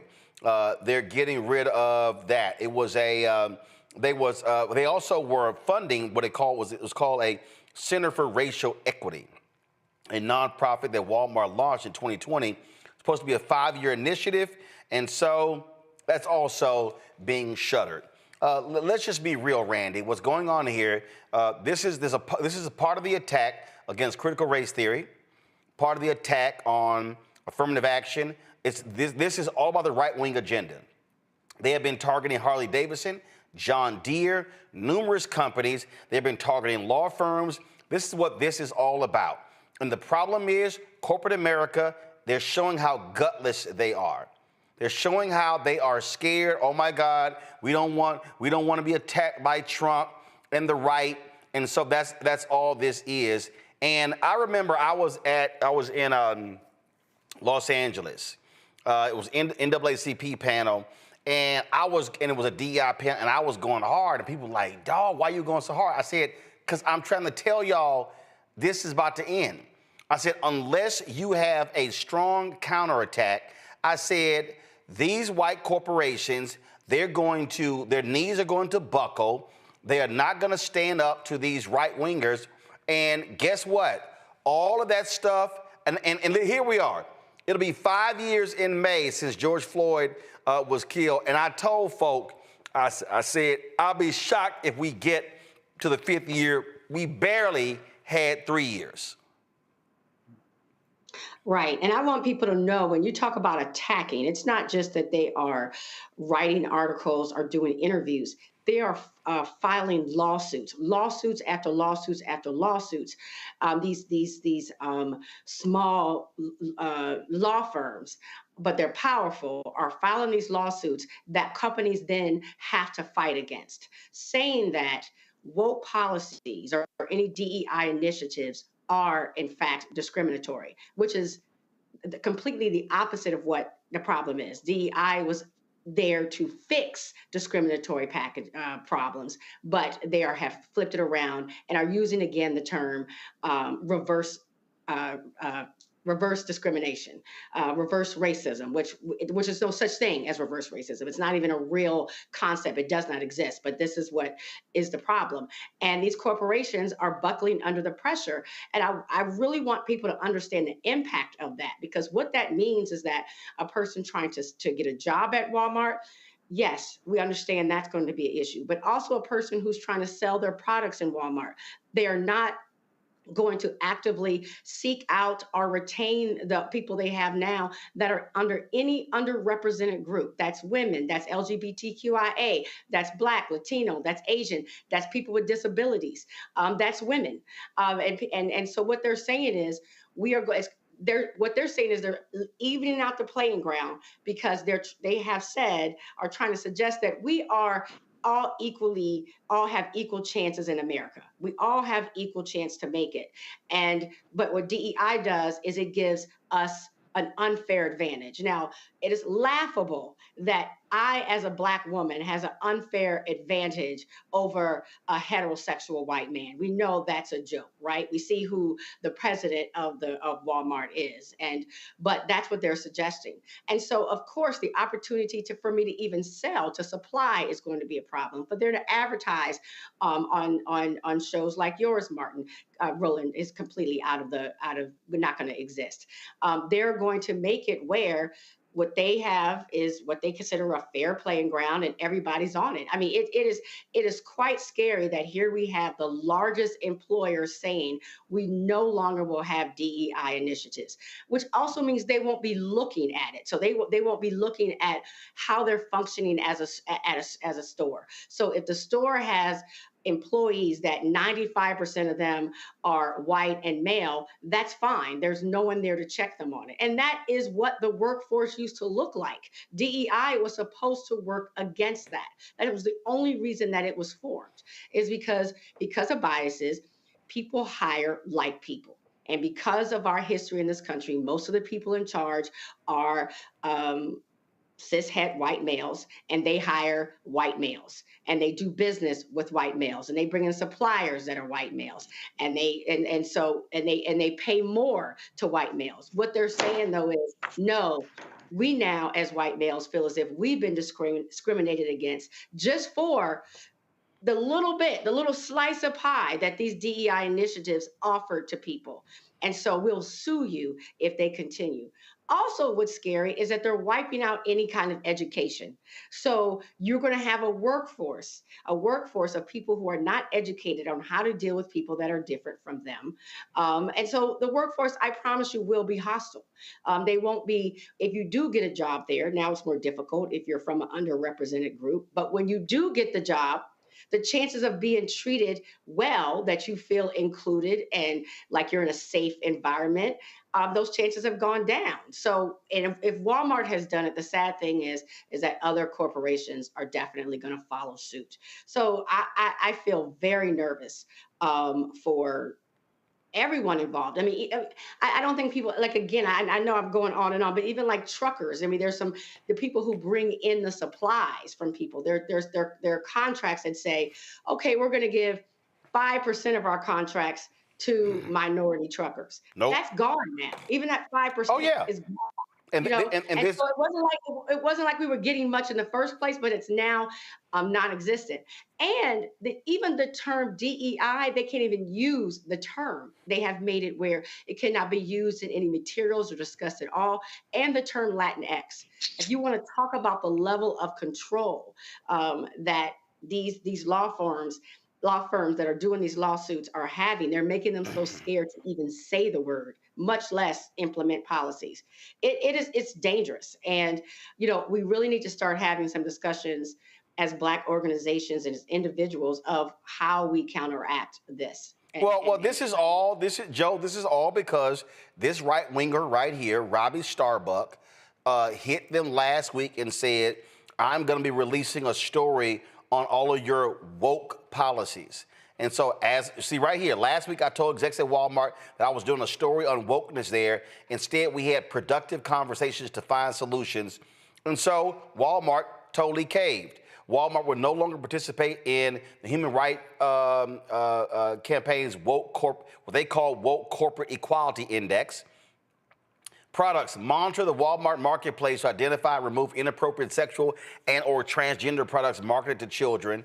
Review all funding of Pride and other events to avoid funding inappropriate sexualized content targeting kids. Y'all, let me be real clear. This ain't just about transgender, y'all. They want them to stop funding black groups as well. Walmart not extending their racial equity center. Supposed to be 5 years, didn't even get to the 4th year. Look at this here. We will evaluate supplier diversity programs and ensure they do not provide preferential treatment and benefits to suppliers based on diversity. We don't have quotas and won't going forward. Financing eligibility will no longer be predicated on providing certain demographic data. Do y'all see? Walmart will no longer use Latinx. Walmart will discontinue racial equity training through the Racial Equity Institute. Walmart will discontinue the use of DEI as a term while ensuring a respectful and supportive environment. Our focus is on belonging for all associates and customers. Total bullshit. And so here's a company, y'all. And again, they're gloating. Look what he says. We've now changed policy at companies worth over $2 trillion. That's what they did. Look at this. Our campaigns are now so effective that we're getting the biggest companies on earth to change their policies without me even posting a story outlining their woke policies. Companies can clearly see that America wants normalcy back. The era of wokeness is dying right in front of our eyes. The landscape of corporate America is quickly shifting to sanity and neutrality. We're now the trend, not the anomaly. Joe, did I not call it? Yeah, I mean, I try. I've been telling everybody since 2009, we're living in the age of white minority resistance. And these white folks like this guy right here, they want to get rid of any program that helps black folks or any other minority group. And in their minds, oh, no, we don't want just 95% of the money. We want all of the money. Right, and so much so that if without, soliciting, openly certain companies and suppliers, that you get to 5%, the Walmarts of the world, they might get sued just because they got to 5%. And that underlying that is nothing short of entitlement. For so many in this society have had, particularly white folks, have had the force of tradition, the force of legacy, the force of relationships, affirmative action, and things like that. And DEI, we're about having the force of law because we didn't have anything else. And so switching that back is not about, restoring fairness. What it's about is regaining a lost advantage. If things go back to the way they were, that means that there are more advantaged, and therefore there's expectation and entitlement tied into that. So even someone that gets to a healthy percentage of minorities, people of color, women, et cetera, even though there's an argument that particularly white women will continue to benefit and be on the privileged side, which is why they frankly voted the way that they did, they'll get sued.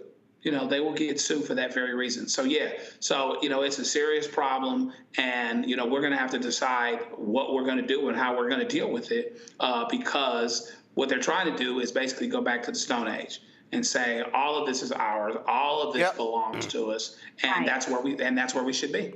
Mustafa, I guess, have you seen anything from the NAACP? Anything from the Urban League? Anything from these civil rights groups? I mean, is anybody it's just gonna be like, oh, okay, oh well, all right. So what are they gonna do? Have another panel? I mean, you hit it on the head. You and I, we often are in alignment with the way that we think about these issues. Frederick Douglass once said that power concedes nothing without a demand. It never has, and it never will. And we've seen these companies moving away from DEI and a number of other sets of actions and policies that are critical for the healing of our nation. But yet, you don't see anybody in the street marching. You don't see anybody talking about economic boycotts and taking away resources from these folks, because the other folks on the other side of the equation are saying, yes, we will do this. Yes, we'll take you to court. Yes, we'll do all these other types of things. But then on the side of folks who say that they are trying to actually move this country forward, we don't see that. People are silent. So when you're silent, people think that you are complicit. And they think that you are not gonna, you're not gonna stand up, you're not gonna push back. Yeah, there are always a few voices that do that, but let's be very serious. There has been no strategic plan about how you were going to address these types of things. So people think you're playing. And when they think you're playing, they're not going to take you serious, and they're going to continue to move forward the agenda that they have. So if you want change to happen, then that means you got to put some skin in the game. It means it's not going to be easy. I understand, because I came from a rural community. I saw Walmart move into an area and take away all the mom and pop shops because they couldn't compete with prices. But we've got this dynamic now where folks have got to decide, what are you going to do in this moment? Folks have showed you their cards. And people are still just sitting back saying, well, it can't possibly ever get that bad. They're taking away your wealth because they put the pretty label on it, right? They put this veneer over top about belonging and all the things that, yes, we all agree that those are important. But then when you pull back the veneer, you see that contracting and subcontracting opportunities are going to be taken away. So that means if you talk about the racial wealth gap in this country, but you're allowing corporations to say that we are no longer going to give consideration to the businesses that have often been disinvested in, then I don't know how serious you actually are about trying to make real change happen. It almost seems like someone has to die. When our dear brother George Floyd, had that lynching that happened in front of America and it was caught on camera, then everybody got, and they kind of got motivated there for a moment, and they were willing to do things and stand up and push back and march and show up. And then it began to fade away. And the other folks who've had these long-term strategic plans about how they were going to snatch power, because they've watched what happened in South Africa with apartheidism, and they watched these other countries, how folks have been able to institute things to actually institutionalize racism, to institutionalize poverty. They know what they need to do. But yet we still sit back like they're not going to take it as far as they are. They even put Project 2025 in front of your face, and people didn't even take that serious. And now here in a few weeks, you're going to see how real it really is. So this is just another piece of the puzzle that they're putting together to weaken you, not just in this moment, but they're looking at decades to come, because they understand what happens with the browning of America. It's in your book. Other folks have talked about it as well. And that's where we are right now. And that's why I get frustrated, but at the same time, my frustration is because I know we have power. My grandmother says you have power unless you give it away, and I watch us give our power away every day. They continue to destabilize. They continue to just take these pieces away, and people just busy twerking, busy worrying about what the reality shows are doing, worried about, and don't get me wrong, I was an athlete, what my team just did. And the reality of what's really going on in this moment that will impact your children's children, you continue to stay silent. So if you're going to stay silent, then you get what you get. Absolutely. Absolutely. All right, folks, going to go to break. We come back. Vice President Kamala Harris and Minnesota Governor Tim Walz, they addressed more than 1.5 million grassroots supporters today. We're going to show you the video of both of them right here on the Black Star Network. Support the work that we do. Join our Bring the Funk fan club. You want to give you a cash app, use this QR code from Stripe. Also, you can send your check and money order, P.O. Box 57196, Washington, D.C., 20037-0196. PayPal is R. Martin Unfiltered. Venmo is RM Unfiltered. Zelle, Roland at RolandSMartin.com. Roland at RolandMartinUnfiltered.com. Back in a moment. Coming soon to the Black Star Network. I had been trying to get a record deal for a long time. When I finally got signed to the Motown record label in 2003, I was 34, 35 years old. And up until that time, I had been trying to get record deals the traditional way. You record your demo, you record your music, and you send it, to the record labels, or maybe a friend of a friend knows somebody that works for, the record label. And really, chemistry was my last ditch effort at being in the music business. How long have you been trying? I've been trying since I was a teenager. Wow. And I'm grateful that it didn't. I'm grateful that it happened when it happened, because I wasn't prepared, as a teenager to embrace all that comes with a career in the music industry.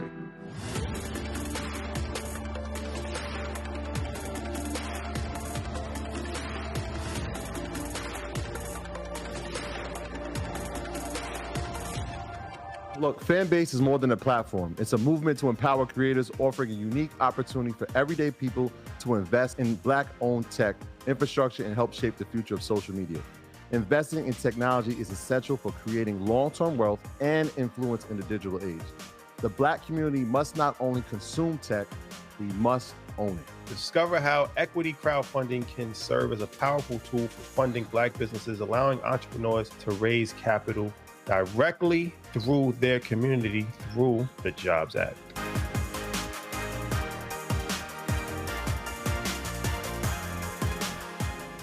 Hi, I'm Jo Marie Payton, voice of Sugar Mama on Disney's Louder and Prouder Disney Plus, and I'm with Roland Martin on Unfiltered.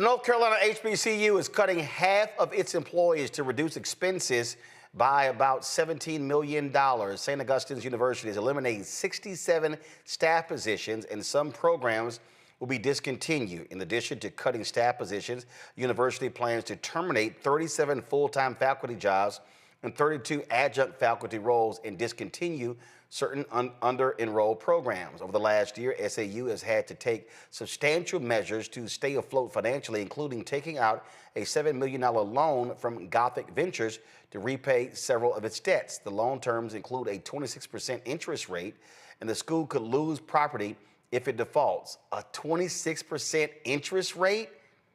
Geez, that's like a damn loan shark.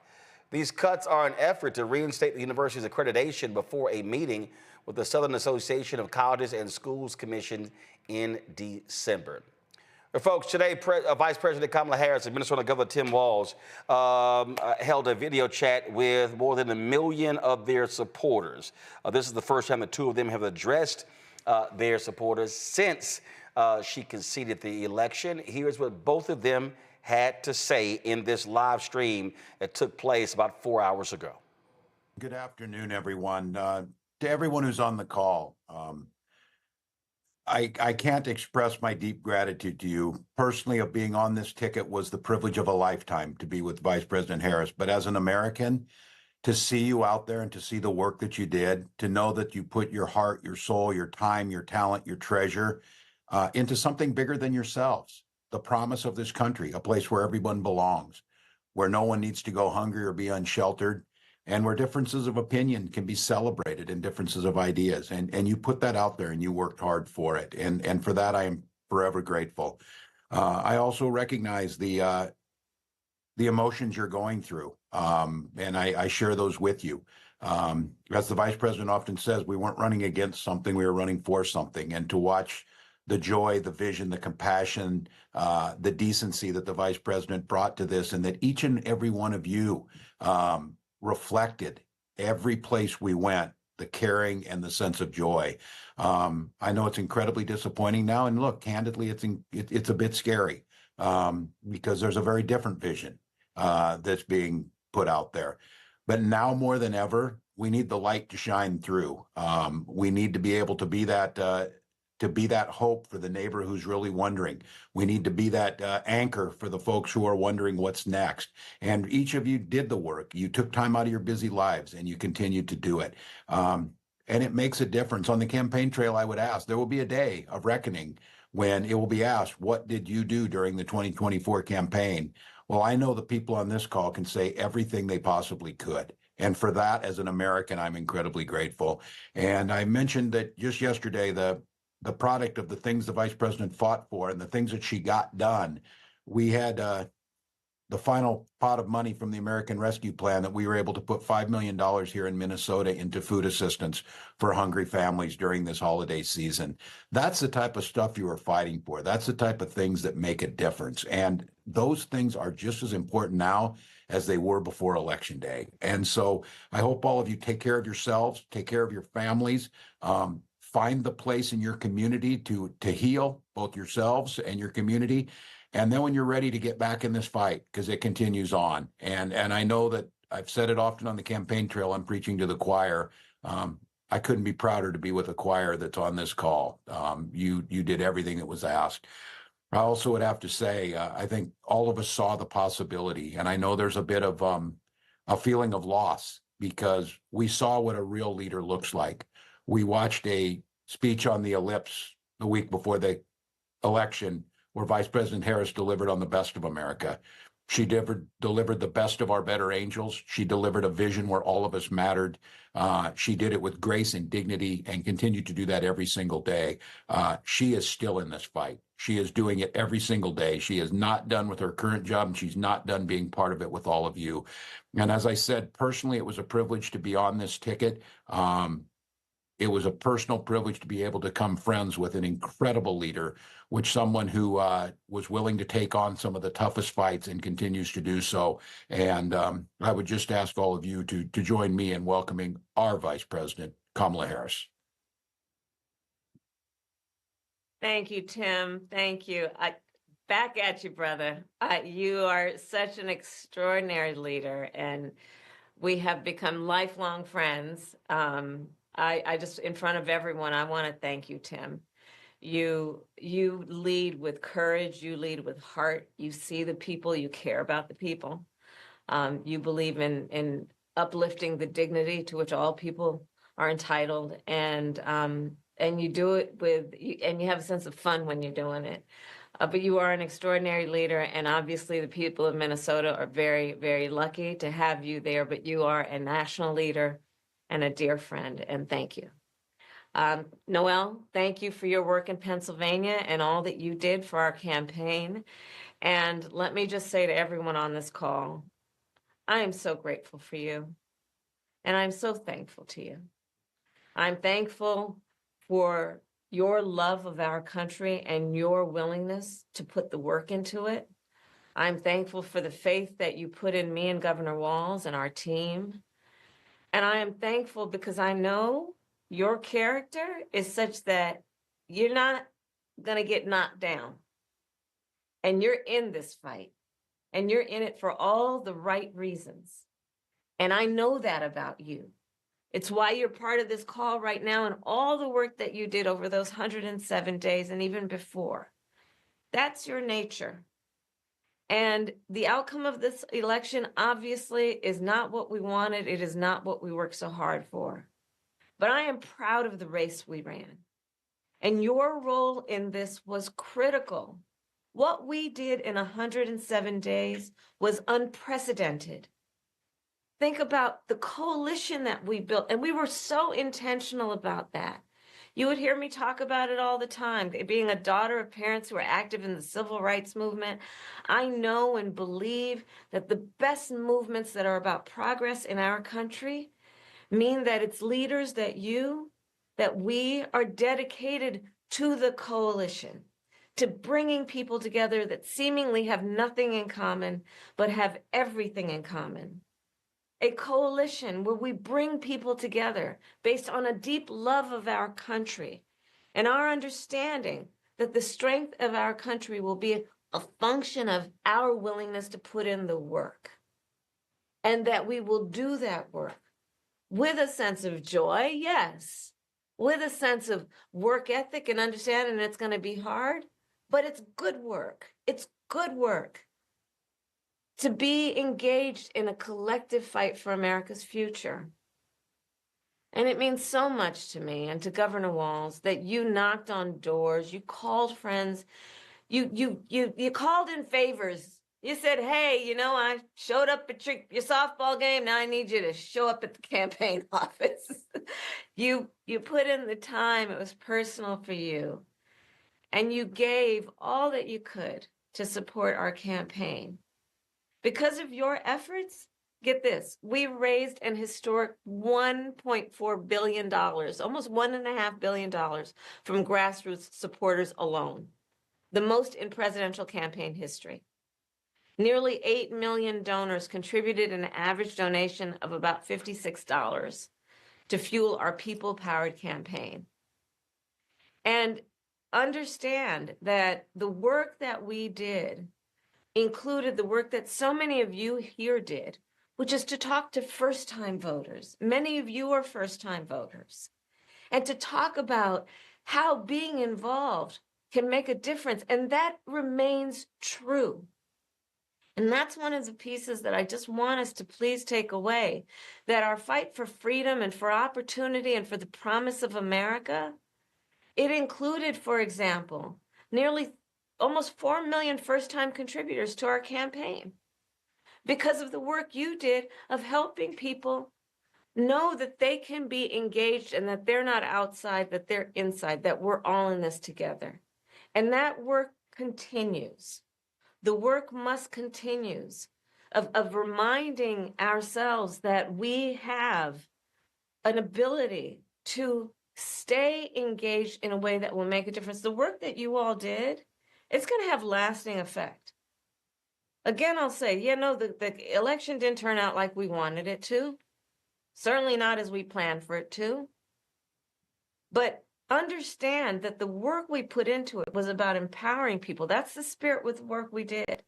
Our spirit and our work was about saying that it is a strength that we each have to lift people up, as opposed to beating people down. It is the strength we have that has lasting effect. So all that work that you did that was about engaging with other people, engaging with perfect strangers and in their face seeing a neighbor, that has lasting effect. It reminds people that there are leaders like you who care and will bring us together. And sometimes in the darkest moments, people lose faith in that. Are there people out there that feel that way? And you reminded people that yes, there are. And there are a lot of us. And that strength cannot be taken from us. That is our strength. It cannot be taken from us. So listen, as I said the day after the election, I still strongly believe the light of America's promise will burn bright as long as we never give up and we keep fighting. And the fight that fueled our campaign, a fight for freedom and opportunity, that did not end on November 5th. A fight for the dignity of all people, that did not end on November 5th. A fight for the future, a future in which all people receive the promise of America? No. A fight that is about a fight for the ideals of our nation, the ideals that reflect the promise of America, that fight's not over. So look, we still have a lot to fight for, okay? A future where every American can pursue their dreams, ambitions, and aspirations, where the women of America have the right to make decisions about their own body, not their government telling them what to do. Our fight for the rule of law, for freedom for all, for equal justice, for the sacred principle that everyone, no matter where they start out, has certain fundamental rights and freedoms that must be upheld. That's not over. That fight's still in us, and it burns strong. And I know this is an uncertain time. I'm clear-eyed about that. I know you're clear-eyed about it. And it feels heavy.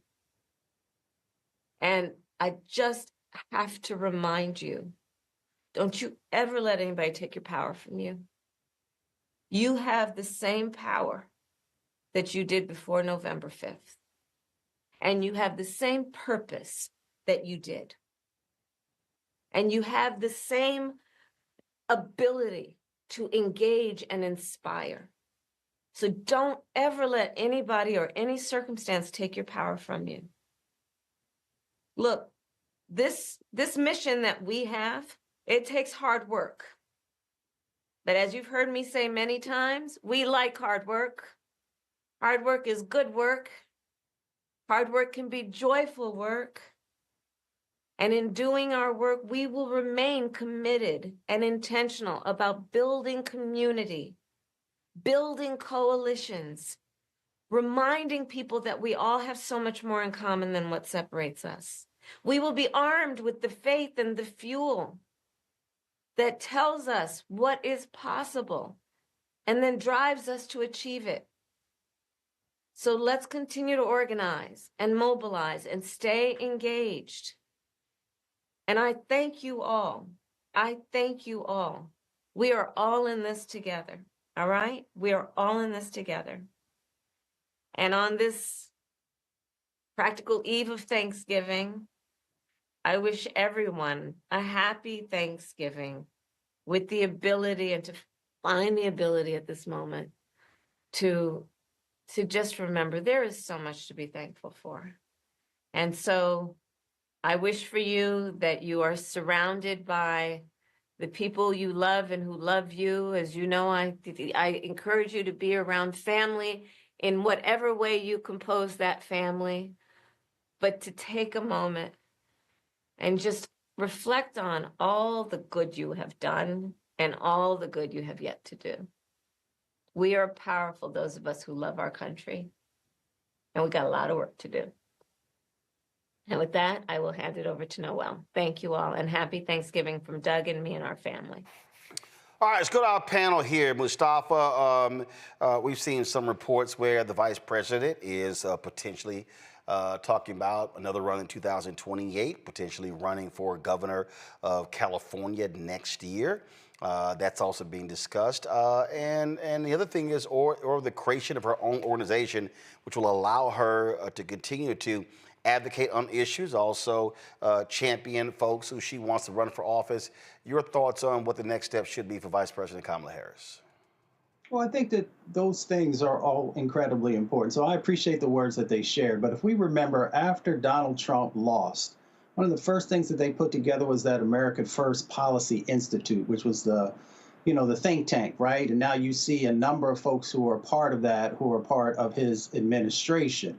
So you got to get serious. You got to have your strategy, and you got to put these entities in place where you can begin to actually get other folks who are going to be able to run for office, and also begin to give people hope that you're still focused and still serious about making change happen. So, folks got to figure out how to do it, but you got to get the game going. The other part that I think would have been important to hear is also reminding people that the midterms is not that far away. We'll be moving back into another cycle here real quick.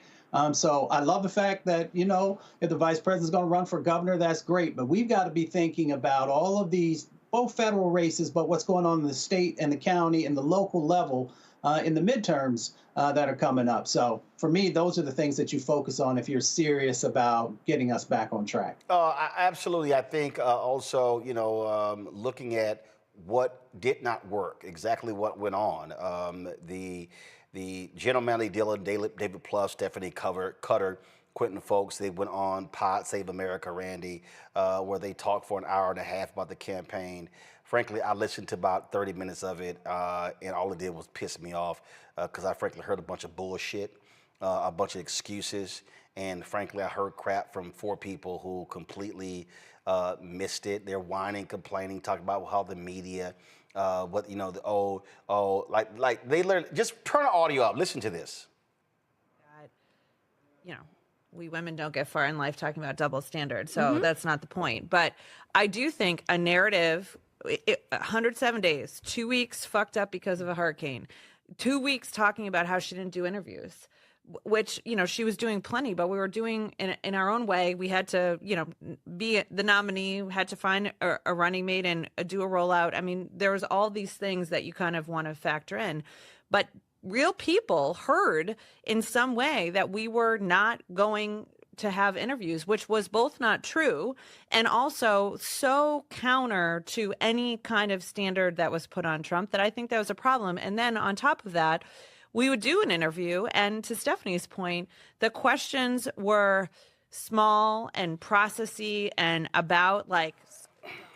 First of all that is just bullshit, Randy, because the fact of the matter is, after the debate, there was a prolonged period where they were not doing interviews. And guess what? They should have had Tim Walz out there doing the interviews. He should have been out there all over media. That's what J.D. Vance was doing. No, they didn't do that. He damn near was in hiding, okay? They bullshit around her coming on our show. Then they wanted to cut my time, and I cussed them out because I was already on the ground in North Carolina. I said, y'all ain't cutting shit, okay? And then we got it, and so we had policy questions. We got 30 minutes. Okay, after I saw her doing all these other damn interviews, and let's be real clear, it was Jen O'Malley Dillon and it was Stephanie Cutter who was taking forever, and it was a number of people. There was a staff meeting the Sunday before she was in Greenville where they all were like, yo, when the hell y'all gonna do the interview with Roland Martin? They had gotten beaten up so bad they finally had to do it. They didn't want to do it, okay? So I'm listening to this bullshit, so I know what happened. I know the conversations I was happening. They made some serious blunders. And so I think what should happen, the vice president really should do her own analysis. And guess what? I've traveled around the country. I've talked to people who talked about how things were screwed up in Georgia when it came to surrogates and ground game. You know what? She should be doing listening sessions as well and not just taking the four of them, their word for what actually happened. Right. One, because they're playing cover your ass. And that's exactly what I was going to say. We really don't have time for them to whine and defend why they did certain things, wrong or right. That's not going to get us anywhere. I mean, even the statement that because Harris is a woman and Trump is a man, that they were of different ask. Well, we know that, right? We're not going to change that. So what do you do in order to fix that? How do you compensate for that? If she has to do more, she has to do more. That's not a new concept for us. Black people have always known that we've had to work harder to get less. Next, I agree with you that I like that she is keeping in contact with the people who are keeping her hands into and fingers onto the people that are her advocates. She needs to ensure that she's talking to all of them. And by that, we talk about looking at these micro audiences and paying attention to the people that did not feel like they were touched or did not feel a connection to her. She needs to look at where the failures were, listen to people, not these people that are sitting around with their, jobs and, their cushy jobs and coming from the same perspective, but get those diverse perspectives out there and deal with it this coming up. Joe? Yeah, I mean, there's a whole crap load of people already running for governor. You got Tony Thurmond, you got 3 or 4 people that are in the administration or in executive jobs. But the reality is she'll clear the field. Yeah, maybe, on some level. She would. But even at that, if you're talking about having a long-term impact, the best impact, to my mind, I'd say you create some kind of organization, because you create the organization, you stand it up. There's nothing to say you couldn't run for office later. There's nothing to say that you couldn't take the right position and step into it. If you're talking about legacy, if you're talking about long-term, figure out a problem to solve and solve it. Even with governor, you can only do that for some, certain period of time. And then if you lose, then, where are you with that? Maybe she would be fine. Maybe she would win. She would clear the field. But if she's talking about long term, I like the idea of her creating some kind of organization and for her finding out from the people, directly from the people, what happened. Find out for herself so that she knows how to apply that to the future lessons, because it wasn't long ago. This is the best campaign she's run. She ran a great campaign. It was just super short. 4 years ago, it wasn't so good. So if she doesn't figure that out 4 years from now, if she ran for president again, she could make that same mistake. Even California's demographic is changing somewhat. So create an organization, stay in the cut, find out what you can directly about what happened, so that if you tip back into that space, then you're going to be right-headed. All right, folks, hold tight 1 second. We come back. Let's talk about black skin. A sister has launched a new product line we want to talk about. A lot of y'all getting ready for Black Friday. If y'all going to spend money on Black Friday, spend it with black people. How about that? You're watching the Black Star Network. Back in a moment. Hi, I'm Isaac Hayes III, founder and CEO of Fanbase. Fanbase is a free-to-download, free-to-use, next-generation social media platform that allows anyone to have followers and subscribers on the same page. Fanbase was built through investment dollars from equity crowdfunding from the Jobs Act. People just like you helped build Fanbase, and we're looking for more people to help build Fanbase. We are currently raising $17 million in a Regulation A crowdfund on Start Engine. We've already crossed $2.1 million, but we're looking to raise more capital from people just like you that deserve the opportunity to invest in early stage startups without having to be accredited investors. So right now, I'd like you to go to startengine.com/fanbase and invest. The minimum to invest is $399. That gets you 60 shares of stock in Fanbase right now, today. And then use Fanbase to connect with friends, grow your audience, and be you without limits.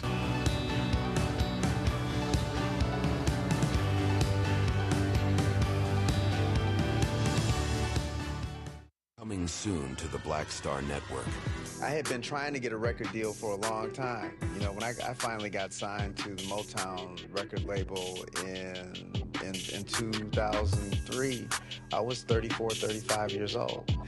And up until that time, I had been trying to get record deals the traditional way. You know, you record your demo, you record your music, and you send it, you know, to the record labels, or maybe somebody, a friend of a friend, knows somebody that works for, you know, the record label. And really, chemistry that was my last ditch effort at being in the music business. How long have you been trying? I've been trying since I was a teenager. Wow. You know? And you know, and I'm grateful that it didn't. I'm grateful that it happened when it happened, because I wasn't prepared, you know, as a teenager to embrace all that comes with a career in the music industry.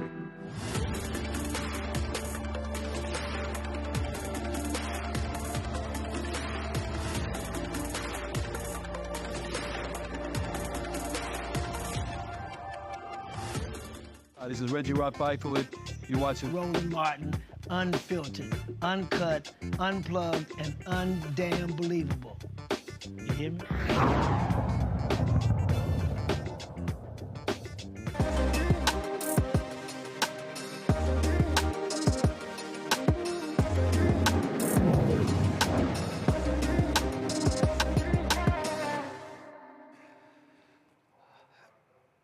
All right, folks, Black Friday is, well, on Friday. And so, you know, we, with this segment, Marketplace, we support Black-owned businesses. And so, winter is here. Well, you really can't tell with climate change, because it still feels like spring.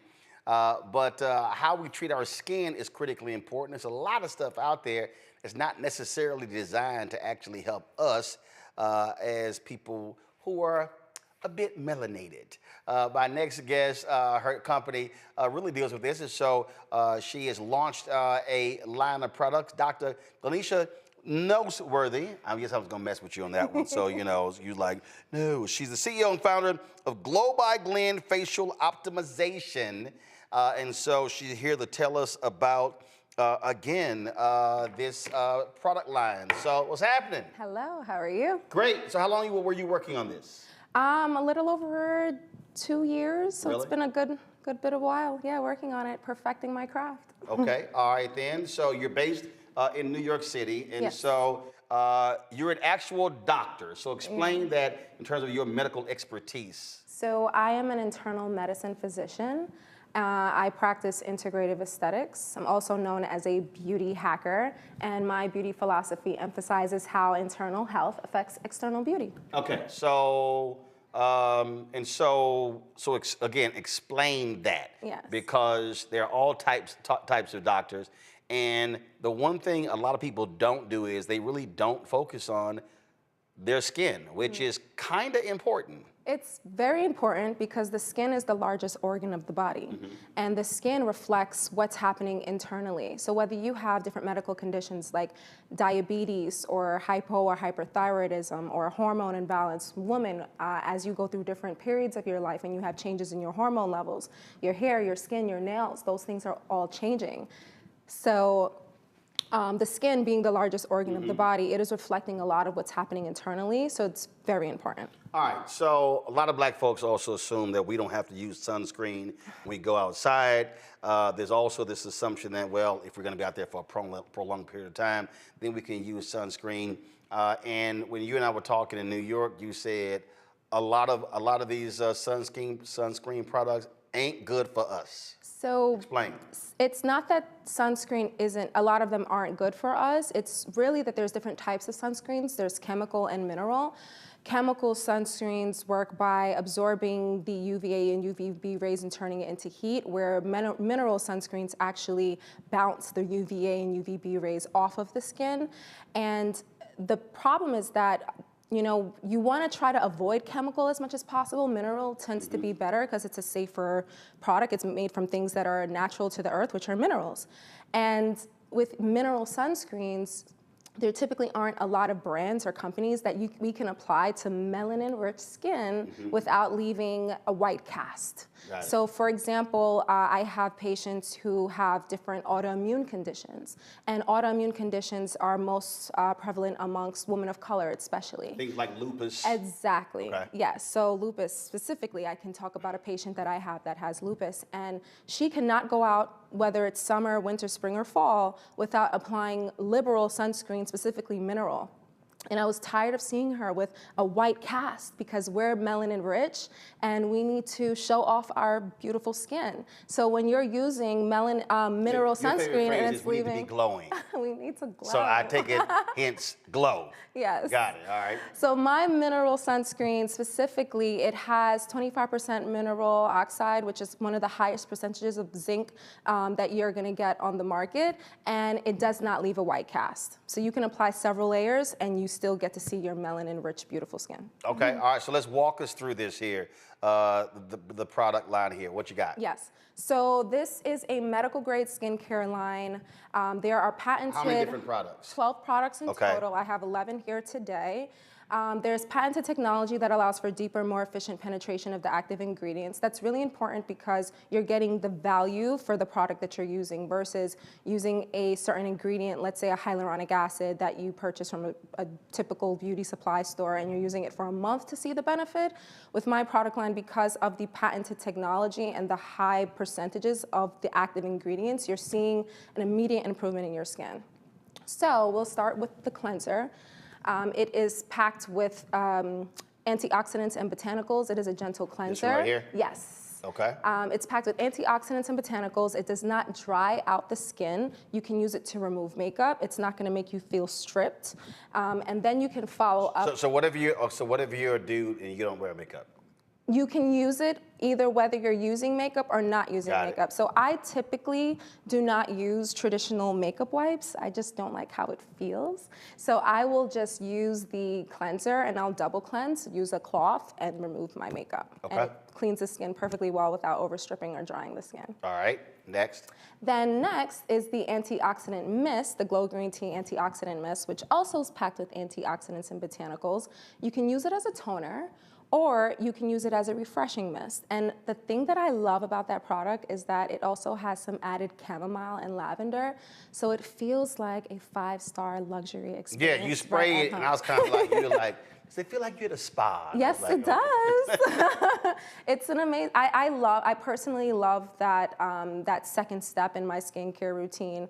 It's pampering yourself at home and still getting the added value and benefit. All right. And then the next product is my niacinamide. It is a 15% mixed molecular weight niacinamide. What I love about this product is that it's stronger than most niacinamides on the market. It's 15%, and because it's a mixed molecular weight, you have the smaller particles that actually get into the skin, and then the larger particles lock it in. This product in particular is great at brightening and evening the skin tone, and you apply it, and then it dries right away. Okay. I usually follow this up with L'Eclat, my Age Vitality Elixir. It's a powerhouse age-defying serum. It has green tea. Age-defying serum. It is an age-defying serum. The things in this formulation that is wonderful that has anti-aging benefits is the antioxidants for one. So this has 20% vitamin C, which is also one of the highest percentages that you're going to get on the market. But because it's such a high percentage, one thing you may wonder is, oh, is it going to cause irritation or sensitivity? No, it doesn't actually, because it has green tea polyphenols and ergothioneine. And those two ingredients have a lot of anti-inflammatory and antioxidant benefits. So although you have such a powerful ingredient such as 20% vitamin C and vitamin E, you have these other wonderful buffering anti-inflammatory benefits and properties that are also going to help to increase the glow and radiance of the skin. Because the antioxidants are so strong, and you're going to use this primarily during the day, and it's going to help to decrease the amount of damage that you're going to get from UVA and UVB rays. When my patients ask me, Dr. Glenn, what is it that really brings out the glow in your skin? It's Le Clos.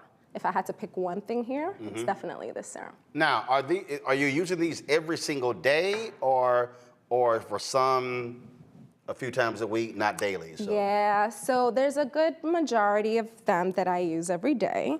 So the first two, How long take you to go through all this? Not long, because the products absorb very quickly. Where some serums tend to sit It's like on the a skin. whole lot to I go know, through. but hear me out. 10, 15 minutes? Maybe 5. Oh, okay, all Maybe right, 5, okay. yeah. But hear me out.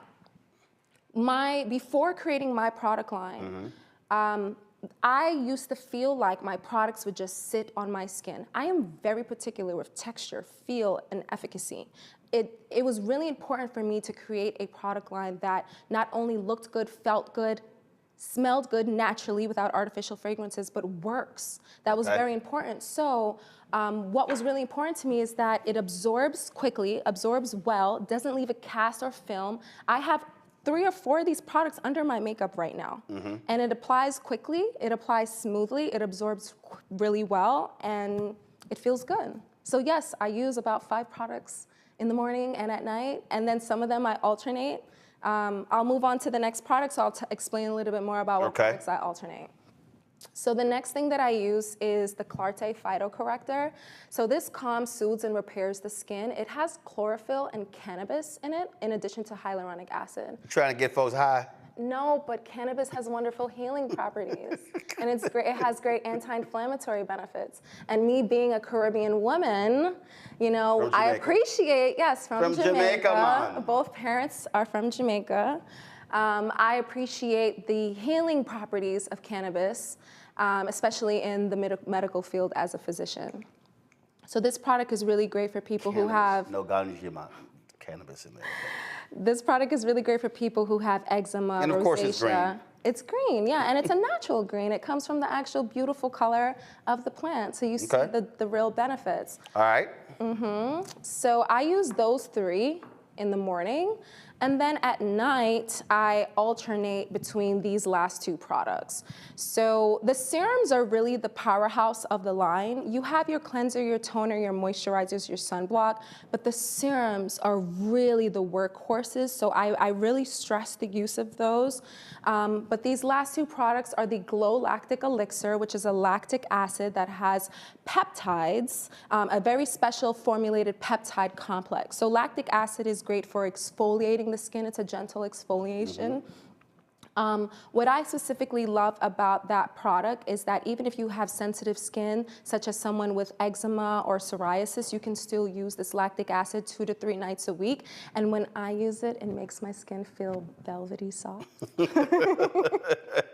It's the truth. Okay. And then I alternate that with my retinol and bakuchiol. Retinol is a very important ingredient and very important in skincare. It is one of the only medical grade ingredients that is scientifically proven to have anti-aging benefits, specifically increasing collagen and elastin production. This retinol, although you can purchase it without a prescription, it is equivalent to a prescribed retinol. So I have two compositions, composition 1 and 2, and they're equivalent to a 0.025% retinol or a 0.05 retinol. And what makes this retinol very special compared to some other products is that it is mixed with bakuchiol. Bakuchiol comes from a seed, and it is a nice buffer for retinol. So for people who have sensitive skin or they've had sensitivity or irritation with traditional retinol, this is a great alternative because you have all of the added soothing properties of bakuchiol. So you have like a sheet that explains, take this, then this, then this, then this, then this, or do you have it all memorized? Well, I mean, obviously, if I made it, I have it memorized, but on my website, glowbyglenskin.com, that will go live on Friday, Black Friday, we'll have more detailed description as to the order of steps to use the products, which products go in what category, depending on what your skin health goals are. So we make it as simple for you as possible. All right, well, I'm gonna start with Joe, because Joe is watching and he's like, I really need that serum. I can tell Joe really wants to focus on his skin game. I can see it all. You just been waiting to ask a question, Joe. That was actually where I was going in terms of, tell me how the fellas fit into all of this, because we should all be working on our skin. Strategically, is there anything that gentlemen would do differently? What do you recommend? And for those of us who really have to take these things in very, very small steps, because, if you're not used to putting nothing on, you're not going to graduate to putting 9 things on or 5 or 6 things on. Joe, I told her that when I stopped by her office in New York. She's like, so what do you use? I said, wash the hair. If the soap just run down my face, we good. I said, my parents gave me good DNA, so I ain't never had skin issues. Unlike a lot of brothers, I never had the ingrown hair under my neck. I never had acne. I've never had any of that stuff. So yes, praise the Lord. Praise the Lord. But to Joe's point, yes, there are men who are watching who are like, yo, man, that sounds like stuff for women. But your point is no, men should be understanding that their skin matters too. Absolutely. I mean, as I mentioned, skin is the largest organ of the body. Men have skin. Women have skin. We all have skin, so we all need to take care of it. So to keep it very simple, especially for my male patients, I typically go with 3 to 4 products. And the 3 products that I tend to recommend is starting with my Gentle Glow Green Tea Antioxidant Clarifier, which is the cleanser. You use that morning and night. The second product that I recommend, Likla. This is going to give you a lot of the anti-aging benefits. It's going to help with hydrating the skin, and it's also going to help to increase the glow and radiance and vibrance of the skin. So this is the second product I recommend. And then lastly, just a simple moisturizer. So the Brillo Aloe Hydrator, this is lightweight and sheer. It doesn't feel like you have anything on the skin. It hydrates really well. You can use it morning and night. And that's your 3-step routine. It's simple. It's going to have a lot of anti-aging and benefits. It's going to hydrate and improve the glow and radiance of the skin. If you want to take it one step further, which I highly recommend. Oh yeah, Joe wants to take it one step further. Yes, he does. Just a mineral-based sunscreen. This mineral-based sunscreen is the sunscreen that I was talking about. The zinc oxide will settle to the bottom because it's such a natural ingredient, and it's real minerals. So it sits at the bottom. You just shake it until you hear the agitator beads rocking back and forth. You use 3 to 4 drops. You spread it throughout. You disperse it throughout the entire surface area of your skin, one thin layer. You can reapply it every few hours, but it doesn't leave that dreaded white cast. All right, Randy. I know she's been waiting to ask a question. Randy? Because look, Randy might be light-skinned, but she's super black. Okay. She do all black stuff. She go to black restaurants. She drink wine from black companies. Okay. So you said wine? She black. Oh, she black. So okay. Randy, if you need any questions about where to buy some black stuff, just hit Randy up. Randy, go ahead with your question, Randy. Oh, absolutely. You know, I want to hear about this a sister's product, of course. And you see why? Because she understands our skin and the special needs that we may have. So Yeah, because about 90% of people ain't know what the hell she just talked about. She used words they ain't got no idea. But go on right ahead, Randy. What's your question? but even about the sunscreen and how we need something different. I'll say this, even, you know, it does create this cast when you use a sunscreen that is not made for our skin. Do you have plans to create a sunscreen that's for all over the body? I'm one who likes to travel a lot and I need something everywhere. So her ass always at the beach. Well, you just gave me a great idea. Thank you very much. Absolutely. It's 10%. That wouldn't be hard for me to do, and I'm going to do that especially for you. All right. Well, thank you. All right. You're welcome. Mustafa. Yeah, well, congratulations. This, you know, moving into this billion-dollar industry, thank you. It's often hard to separate yourself. Thank you. How do you, you know, what's the pitch that you use to make sure that folks understand how unique your product is? It's really about beauty from the inside out. My product line really just enhances your purest form of beauty.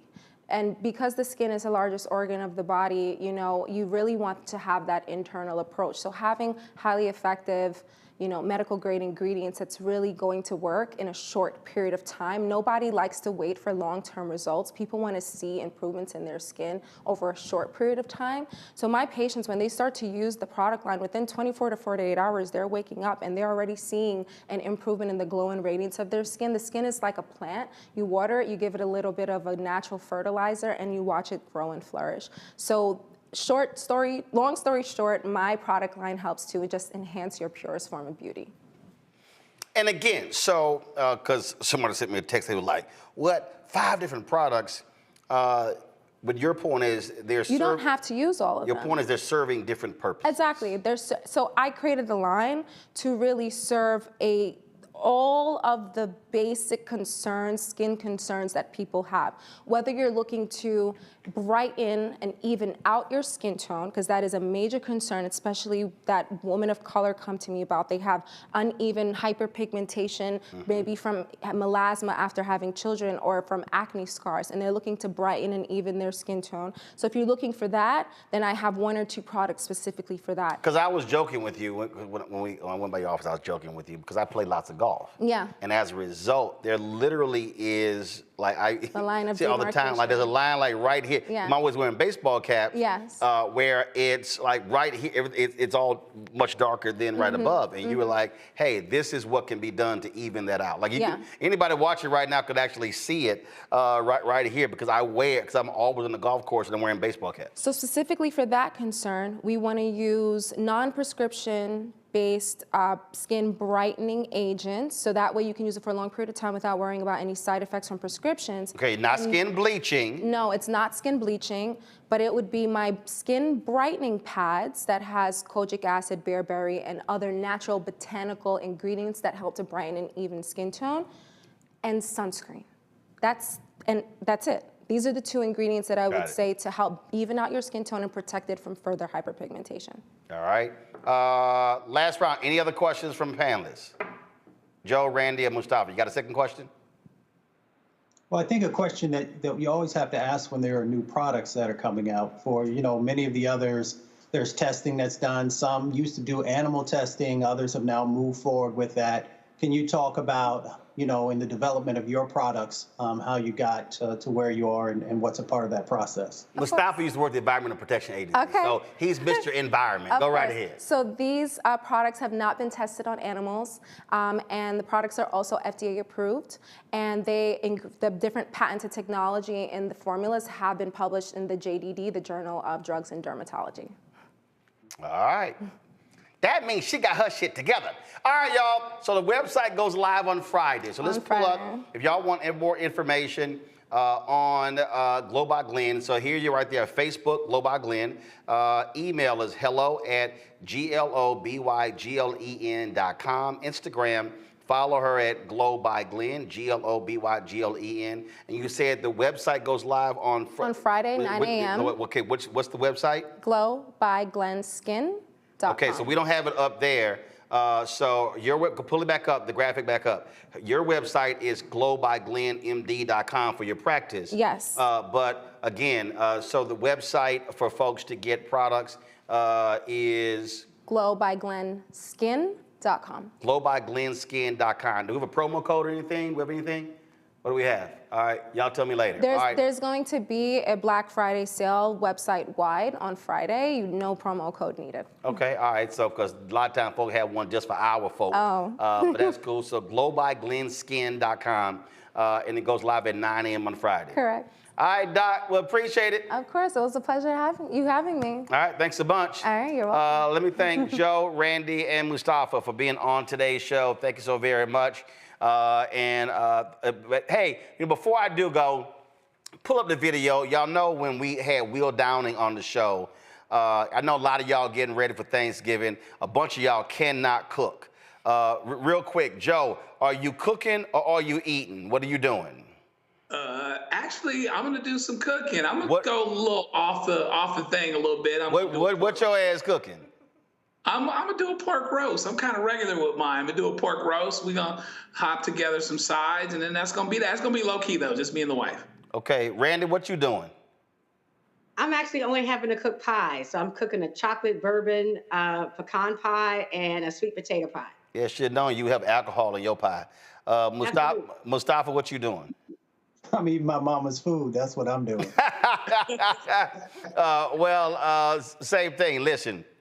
My brother's executive chef, my dad's a chef, so we doing something at their house tomorrow. My sister, we at their house on Thursday, and so my job. See, I try to tell everybody, stay in your lane. I could cook if I wanted to, but I don't need to when everybody else, that's what they do. And so my job is to make sure there's video, photos, that way you document the memories for folks to remember. So that's what my job is in the family group chat, because folks like, dang, I didn't realize you had those photos and videos. I'm like, because that's why I do what I do. All right, so some of y'all, if you can't cook, bring the ice, bring the plates, because some of y'all can't do anything else, but please, normally we have our rules. Do me a favor, if your ass cannot cook, please don't be trying to experiment with the dishes on the family. Eat that shit yourself, and don't make the rest of us eat it, because if it's awful, we're gonna cuss you out. Y'all got the video ready? When we had Will down, remember when Erica talking about how she cooked salad? Roll it. He promised his mama he was gonna do a gospel CD. He want to make sure you get it, so I want to let you know he did hand it to me. Okay, well, you know what? It's my fault. I should have given it to you personally. Maybe what I'll do is I'll come by tomorrow, bring you an autograph copy along with some fried salad. Bring your ass to my house with some fried salad. We gonna call the cops. We gonna call the cops. Will. Yeah, we gonna call. Yeah, Erica, he calling you out. He talking about you, Erica. Talking about That's cooking right. salad. Cooking That's salad. right. All right, Will, look, I can't let you go. Erica Savage literally talking about she gonna cook some salad. Oh, she ain't gonna leave that down ever. Ever, ever, ever. All right. That's it for us, y'all. We're not live tomorrow. Folks got the day off to be able to go get ready for Thanksgiving, spend time with the family. We are back live on Monday, and on Monday, we're going to be live from JFK Airport in New York City, where we will be, of course, working with the union, trying to unionize the Delta ramp workers. So we got a special show from New York City on Monday, that's 6 to 8 p.m. Eastern. So I will see you guys there. So again, I'm kicking with family, and I can't wait. I'll be in College Station on Saturday for the Texas A&M Texas game. So we're gonna kick some Longhorn ass. And Vince Young, yeah, we're gonna beat y'all down in College Station. So Vince Young is married to my cousin. And so it's a whole lot of friction between the Aggies and these black Longhorns. And they know the only time black and orange go together is Halloween. But that's how they work. All right, y'all. Support the work that we do. Join our Bring the Funk fan club. If you want to support us via Cash App, use the Stripe QR code. It's right there. You can click Cash App, the pay button to contribute. You can also send your check and money order. I went to the mailbox today. It's about 40, 50 envelopes in there. So we'll get that handle, senior check and money order to P.O. Box 57196, Washington, D.C. 20037-0196. PayPal, R. Martin Unfiltered. Venmo is RM Unfiltered. Zelle, Roland at RolandSMartin.com. Roland at RolandMartinUnfiltered.com. Download the Black Star Network app. Apple phone, Android phone, Apple TV, Android TV, Roku, Amazon Fire TV, Xbox One, Samsung Smart TV. Don't forget to also support us by getting a copy of my book, White Fear, How the Browning of America is Making White Folks Lose Their Minds. Available at bookstores nationwide. Get the audio version on Audible. Yes, I did read it, so you can check that out. And of course, get your Roland Martin Unfiltered merchandise. You can go to RolandSMartin.com, BlackStarNetwork.com, or you can go to RolandMartin.creator-spring.com. And of course, our new shirt is "Don't Blame Me, I Voted for the Black Woman." So get y'all a shirt. What's up, Doc? Doc threw me a look. She's like, I know he did not. Yes, trust me, yes. Yeah, I'm going to be rocking that shirt for Thanksgiving. I'm going to wear it all around Texas for all them damn MAGA voting fools. I'm going to wear it too. Are you going to get one of those? Yep. Okay, all right, absolutely. And of course, y'all support, download the Fanbase app, as well as, of course, if you want to invest in the Fanbase, Black-owned social media app, you can do so. Go to startengine.com, Fanbase, startengine.com, Fanbase. Folks, that's it. Y'all have a fantastic Thanksgiving early. Matter of fact, let me go here. Hold on. Give me 1 second. Since we're not going to be here. And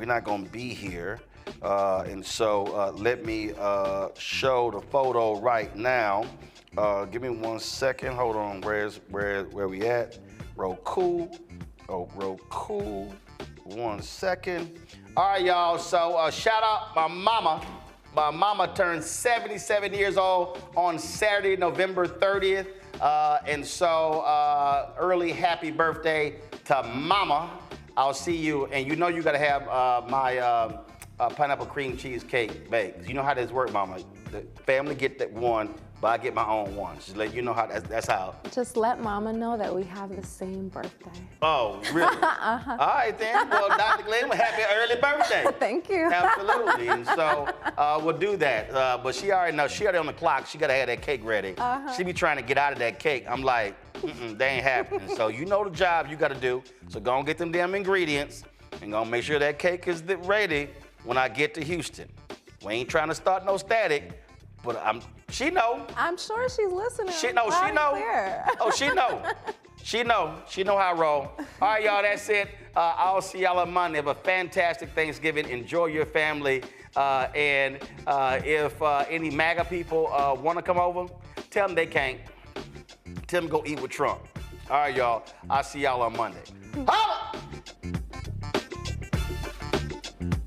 Black Star Network is here. Oh, no punch! I'm real revolutionary right now. Thank you for being the voice of Black America. All momentum we have now, we have to keep this going. The video looks phenomenal. See, there's a difference between Black Star Network and Black-owned media and something like CNN. You can't be Black-owned media and be scared. It's time to be smart. Bring your eyeballs home. You dig?